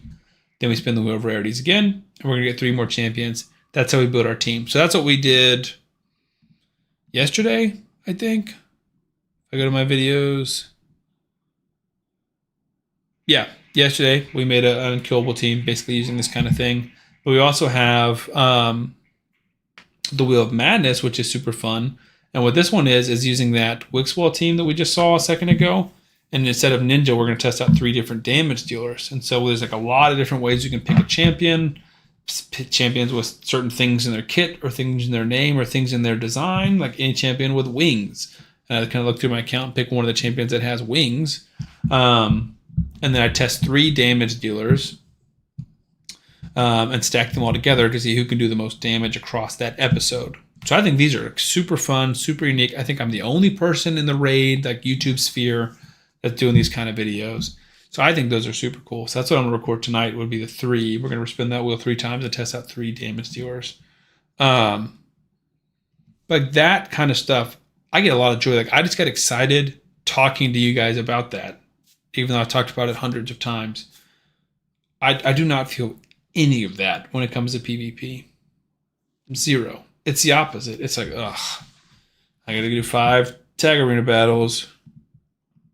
And I'm like doing it while I'm working, or, I got to do my live arena battle of the day. You can see I'm constantly falling in live arena because I just don't fight it.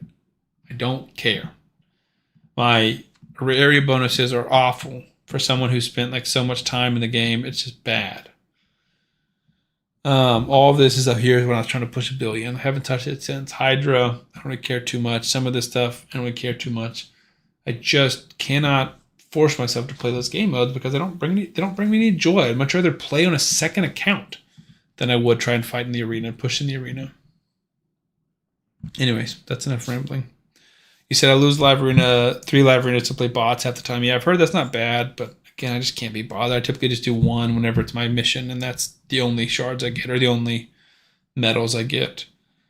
Shady said odd take, and I'm low level, but I would love to be able to see the enemy's resistance live in the PvP battles live, and not to see the enemy's resistance live in the PvP battles live, not live.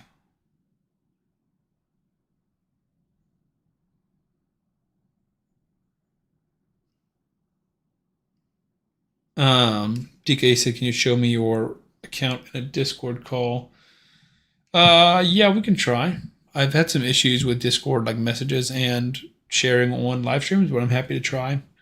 Just DM me there and see if you can start the call and share your screen. I assume you want us to show it on the stream. That's why you bring it up.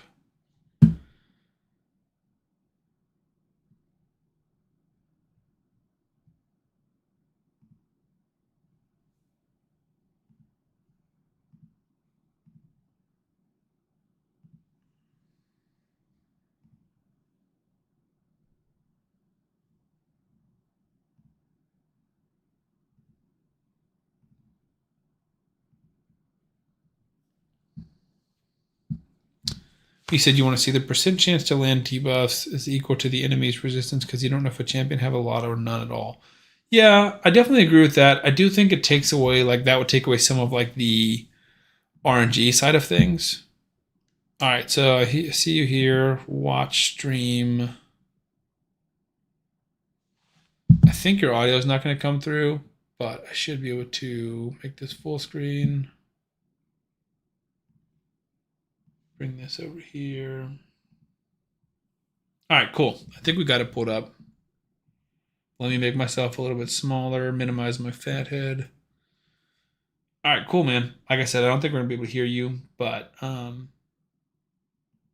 can mute myself just so you don't hear my audio twice coming from the stream and from the Discord. But yeah, I see you've got a Gizmac with a 6-star soul. That's hidden, but I see that much already. All right. Stream ended. I don't know if we're missing something or what else was supposed to happen there. All right, we're back.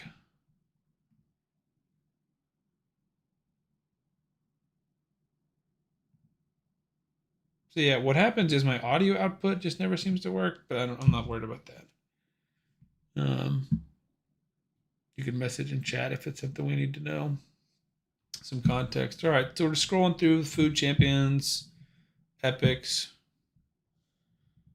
All right, we got into our legendaries that are in the vault, so we're not using yet. I see a Knave of Hearts, the Incarnate.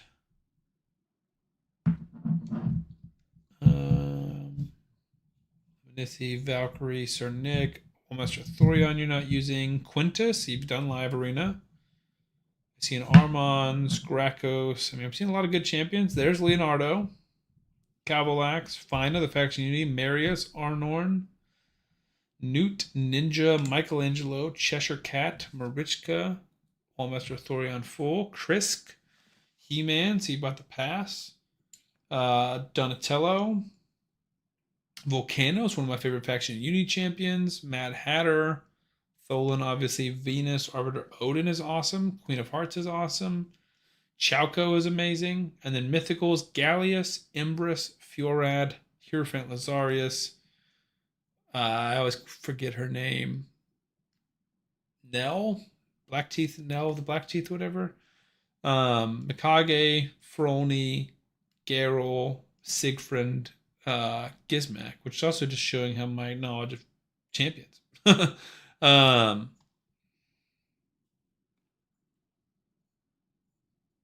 Yeah, I mean, this is a pretty bonkers account, dude. How long have you been playing the game? Because these are some insane champions. Gizmac is like, he's up there, dude, and one of my most wanted champions. He does like everything. His kit is like, It's not even the most complete kit I've seen. It's just like 3 champions kits pulled into one. All right, looks like you want to show us maybe your Altar of Souls or something, or is that it? Okay. So you got 6-star or 5-star souls basically for all the other mythicals: Ashnar, Theodosia, Commodus, Nice, Toshiro, Galathir, Alaz, Crixia, Arbais, and then a 5-star soul for a Yumiko. That's hilarious, man. So yeah, you're locked and loaded whenever you pull those next ones. I also see DK Tanjiro TTV. Are you also on Twitch streaming, or is that just in the name?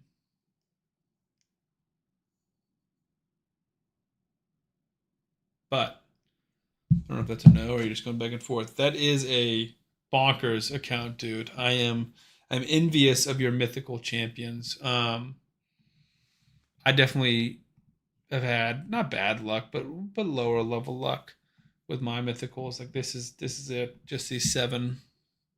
I guess not counting the Dupe Gallius and Nice. I don't have near as many crazy souls waiting. Just the 6-star Toshiro and like the 2 or 3 stars here. But I get what you're saying. Um, with waiting for those big ones.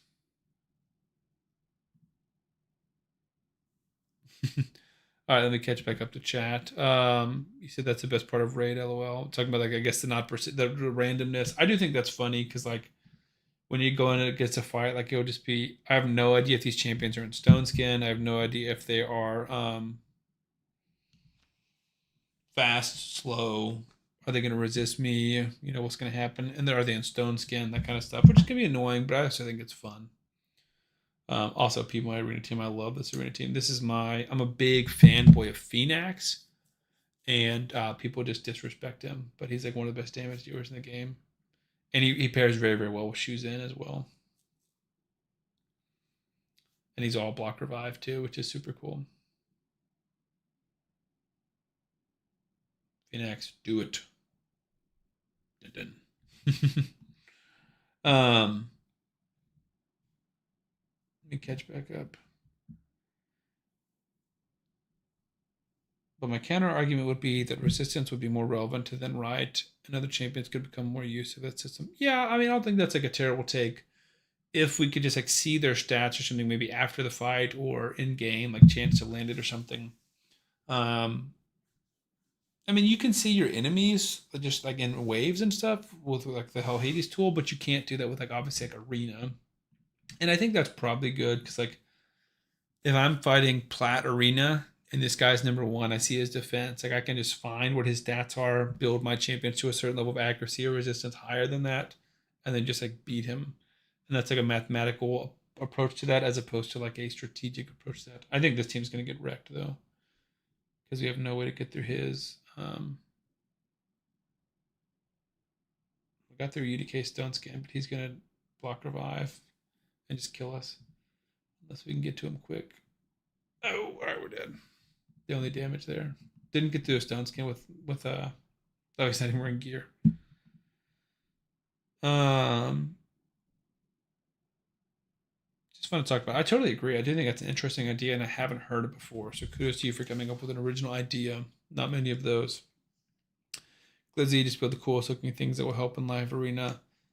Thing is, I don't know what will help in live arena, and I just don't care.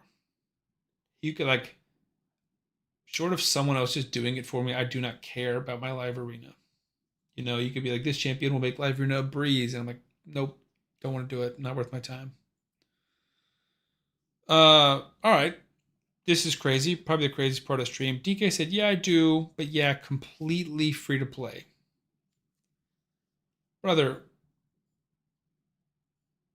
I hate to be cynical, but there's no way you're free to play with those champions and those souls. How? Are you being serious or are you messing with me? Because I completely free to play is all caps, and I don't know if that's because you're emphasizing how crazy that is, or I don't know if you're just like yanking my chain, pretending you're free to play. Why in the world did they decide to hide the aura info when you hover over the champion in live arena in the last update? Seems like a weird choice. That is a weird choice. I didn't realize that they had done that. My hex. That's strange. I had no clue that was even a thing.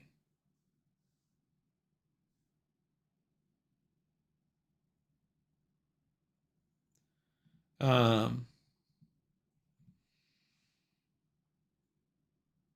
OPXN, yeah, not worth showing on my champs after that. Yep, totally fair. Kenyatta said the same thing. Okay, there we go. DK and Joe, all jokes aside, I put 15K into raid. I was fixing to say, man, I was like, if you have that kind of luck free to play, you're the world's best, like the GOAT, all should bow, resource manager, and also please pull my shards because my luck is not that luck. 15,000 is a crazy amount, but that tracks with what I've seen and people put in the game and the like what your return is and what you've got. Glizzy said Phoenix is mid. He's been banned. He's kicked. You do live arena takeovers. Maybe that's something we set up later, Tanjiro. Glizzy said you run Grazur and Tunisia so they don't get a turn in live arena. So the enemy doesn't get a turn? Why would that stop them from getting a turn? Tanjiro, do you stream as well?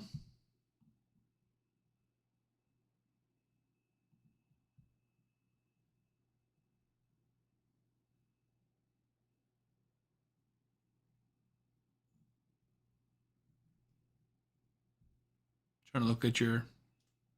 Looks like you do. You got 508 followers on Twitch, man. You're teaching me. You're the big dog here, dude. You said you do. All right, man. Well, I'll give you a follow and maybe hop on one of your streams, or we can message on Discord and set something up. Because yeah, I definitely do need help, and honestly, like I need, I want like the benefits of being able to push and upgrade my Great Hall for all my different area bonuses, but I just get so frustrated dealing with stuff, and I would like to have like a team of 5 like this team works, um, just like knowing how to counter the meta because it's not something I put a ton of time into, and I feel like it's constantly changing. You said provoke and stun, baby, nice. You said until my Arnorn just nukes you. Yeah, Arnorn is crazy, dude. I really do wish I had him. We're losing this battle. War2 is making a comeback and destroying my. Kymar just can't strip him for whatever reason. No, Arnorn is stinky to me. She has hot, so she wins by default. So yeah, I'm glad he's chatting because you guys are kind of just being exposed to the glizzy logic, which is the appearance of a champion affects how good they are. First time chat from Captain Biddy. Thank you. Welcome to the Twitch chat. Please feel free to follow me. Thank you. Just see that you followed me. So awesome. Didn't even have to ask. Thank you so much for being here. This is our first, well, not our first, but one of our first streams and definitely our biggest stream. So thank you guys so much for being here. I don't know if you guys all know each other and how you guys know each other, but I'm glad you guys are all here. I feel like I've got like one big friend group or community all here joining me. So thank y'all. You said you're the one who kicked NSD's button to gear to start streaming. We've been friends in real life since middle school. Dude, that is awesome. I actually have like basically no friends in real life that play Raid. I've made a lot of friends through Raid. And one or two of them we've almost met up in real life, but never have. But definitely people that we messaged about non-related Raid stuff. And then my brother-in-law got into Raid. He's a big gamer, and then he quit. Played for like a year and a half, and then quit. So that's awesome. And I assume both of you guys have reached like a decent level of success. Are either of y'all doing that full time? I apologize for not knowing more, but I know he's the one who was streaming and then rated me with a decent amount of people, and then you've got 500 followers, which seems like a decent level of following on Twitch. Either of you guys doing that full time? Because they're also doing takeovers, so I wonder if that could help supplement that. Grazur does unironically smack in arena though. I've had people ban him. I've seen that he can do solid damage. I wouldn't imagine that's somebody I'd want to ban. Definitely worth building Grazur. I don't have him. If I had one, he would be built. Not full time. Gotcha. That's fair. I mean, it definitely like the jump from like doing this a lot to full time is a big jump. Oh, okay. So you're on the port at the moment. Yeah, I mean that definitely frees up a lot of time. But hopefully you're making some decent money from this and mitigating that not having that full time income. I remember I've been doing YouTube for almost 3 years now, and I was unemployed for like a 4-month period in 2021. Nope, that was not when I was streaming. 2023, and I just remember like didn't record a ton of videos, and like in hindsight, I was like, what a big waste when I had all that downtime and I didn't like dive into YouTube and Twitch. So I do think it's cool that you're doing that, and it's also cool that you're being a positive influence on your friend and making him stream. So that is super super exciting.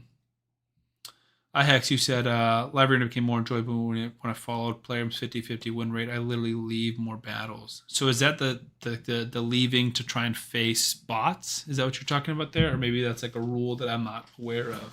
So please inform me. Let me know what I need to know about live arena because clearly I don't know much. Just really been out of it for a long time.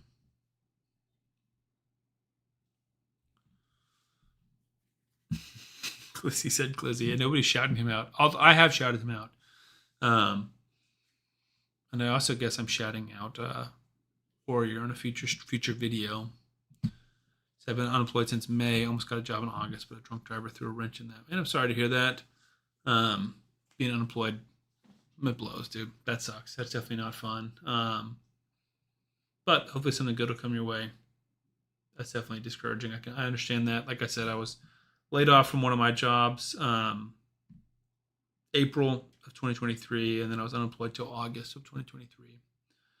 So I get that. But hopefully something better is coming around the corner. Definitely been slumping on Raid. Yeah, I mean, it's a good way to, I don't say it's a good way to spend your time. It's an easy way to spend a lot of time. And as long as it's bringing you joy, then I think that's a good use of your time. That's my goal. That's what we were talking about earlier too, was my little spiel about like what I try and do on YouTube and stuff, which is just like bringing positivity, making sure people are having fun and doing what I can to bring some joy into people's lives. So hopefully I can help do that tonight. I'm glad you guys are here.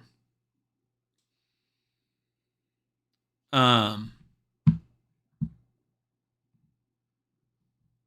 me close this down. I do need to get off soon. It's 11:30 my time, and I still have not recorded a video. No, like in a slump on Raid. I meant, oh, gotcha.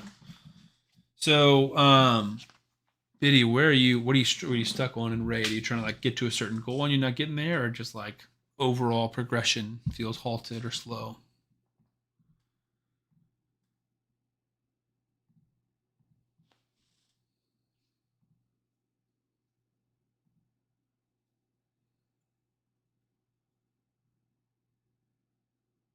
Also, I don't know if Schlesman is still here, but I see you followed an hour ago and I did not respond, so I apologize.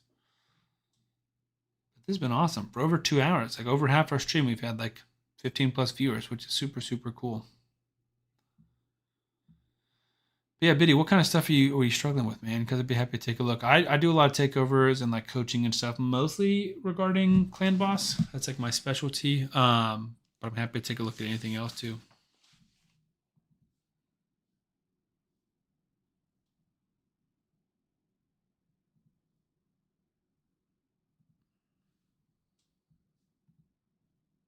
Trying to finish Faction Wars. Are you doing normal Faction Wars or hard Faction Wars?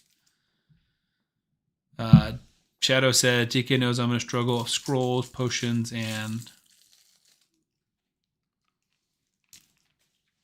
living lock, more or less. It takes so many weeks to grind. Oh, leveling.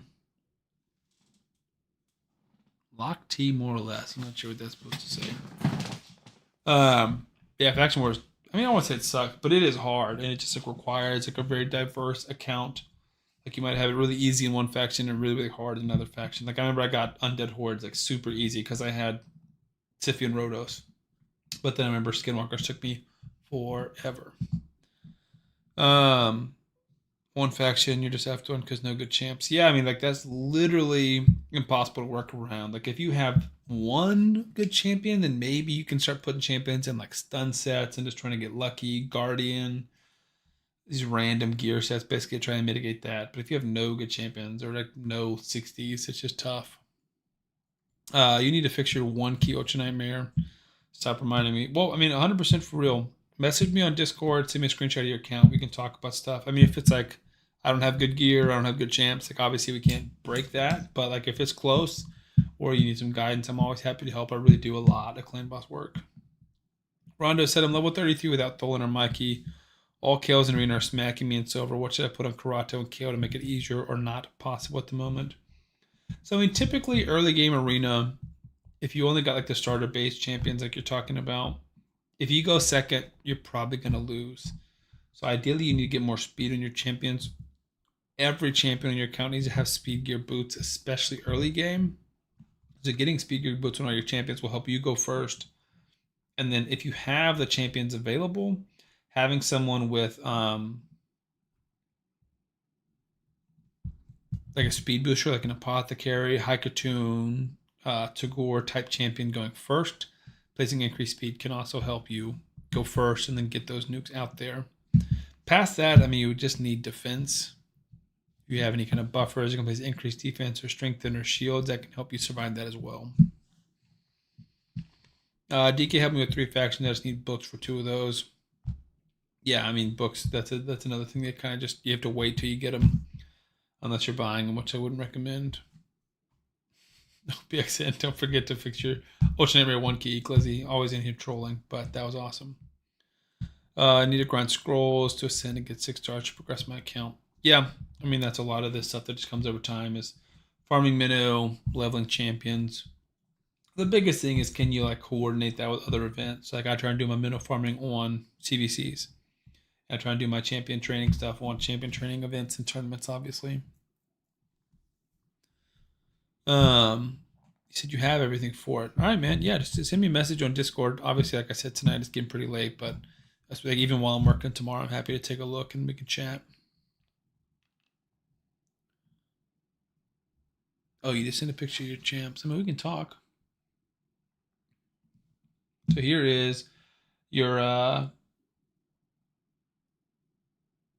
Cheese Iron Twins team earlier. That's from earlier today. That's funny. That's a funny team. And then your Cheese Iron Twins team. So Crazy is nasty. What is Adolin doing in there?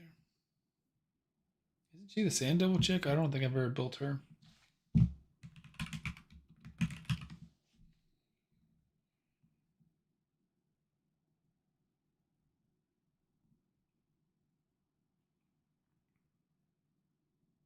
Decrease speed, maybe? 100% decrease speed on a 3-turn cooldown? Is that what it is, I assume? She also got decrease speed there. So maybe just a consistent decrease speed. But yeah, Corridor and a Quizia, that's a great combo. So here's your champs. You're looking for a 1-key Ultra Nightmare. So when I'm looking for a 1-key, my first things that I'm looking for would be Wixwell, right?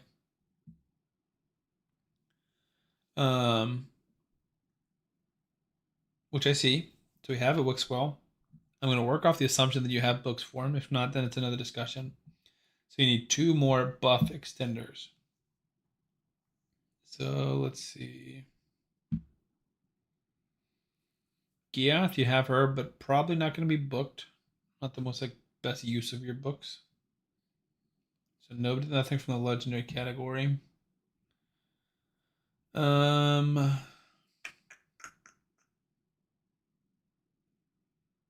a Geo. Got a Haikatoon, which can help in some cases. Got a Valerie, so there's your first. You got a Hellborn, that's your second. So Wixwell, Valerie, Hellborn, those would be your 3. So then past that, you need damage. The best damage in almost any circumstance is going to be a ninja. But Geomancer can also be good, like we talked about earlier, if you're struggling to get the shield values up and survive. So either one of those can work. And then, so you said Geo. So then the next thing that I'm looking at is your 5th champion, which is more of a flex spot. You can do another damage dealer. You can do another support champion that brings in a buff, and you can put them in another shield set. You can do an ally attacker. You can do a block debuff champion. I really like doing that. Or you can do like a speed booster, like a Haikatoon, to try and get the team going faster, taking more turns, growing that shield faster, reducing skill cooldowns. There's lots of good options. So let's just see like significant champions that I see that could possibly fill that role. If you're using Geomancer, you've got Weaken. So you're looking for decreased defense. A champion that I think could play some role would be Ragash, because Ragash can play strength on your team and increase speed. He's also going to do decreased defense and hit kind of hard, so Ragash wouldn't be a bad option. Obviously, a Crizia for damage isn't a bad option, but ultimately, I think you need to get your team surviving as the biggest deal. Another straight up damage dealer, Rathalos. Oh, looks like Biddy just commented the same thing. Great minds think alike. He has decreased defense, and he does more damage with HP burn, so him and Geo pair together just like perfectly.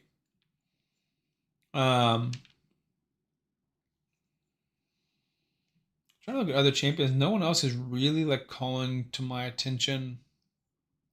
You could definitely do a Duchess in terms of like survival because she'll give you speed aura, perfect veil, and block debuffs, which would help you like avoid any kind of stuns and debuffs like that for affinities, decrease speed or anything like that. And then also just giving you more overall survivability. So if you're not surviving, I think you could do that.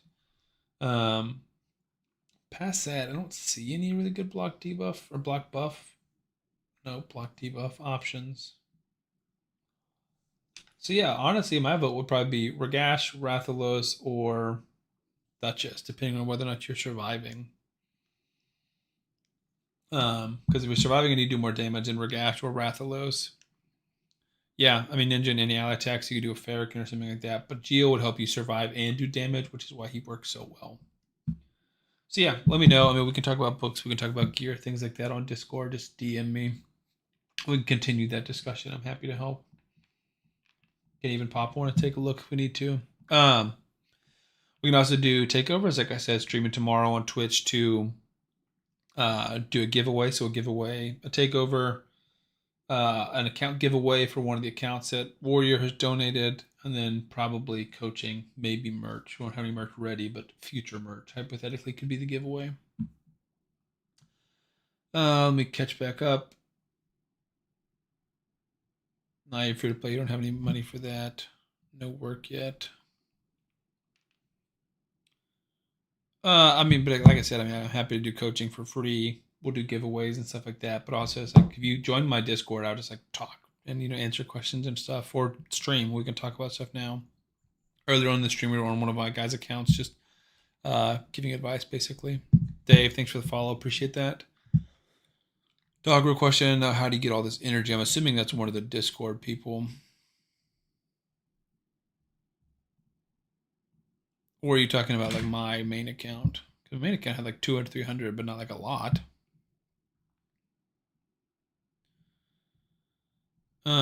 Commanding present though, nothing else. It's for like blessings, I guess. Hey, be nice, my girl. To Gath. I like Gath. I think Gath is underrated. It's weird that you seem that you would like her since she doesn't look super cool.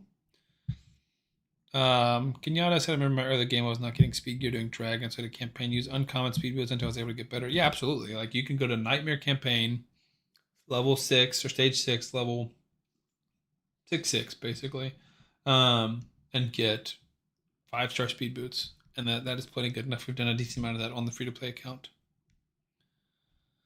Regular Gaelic would be funny. True.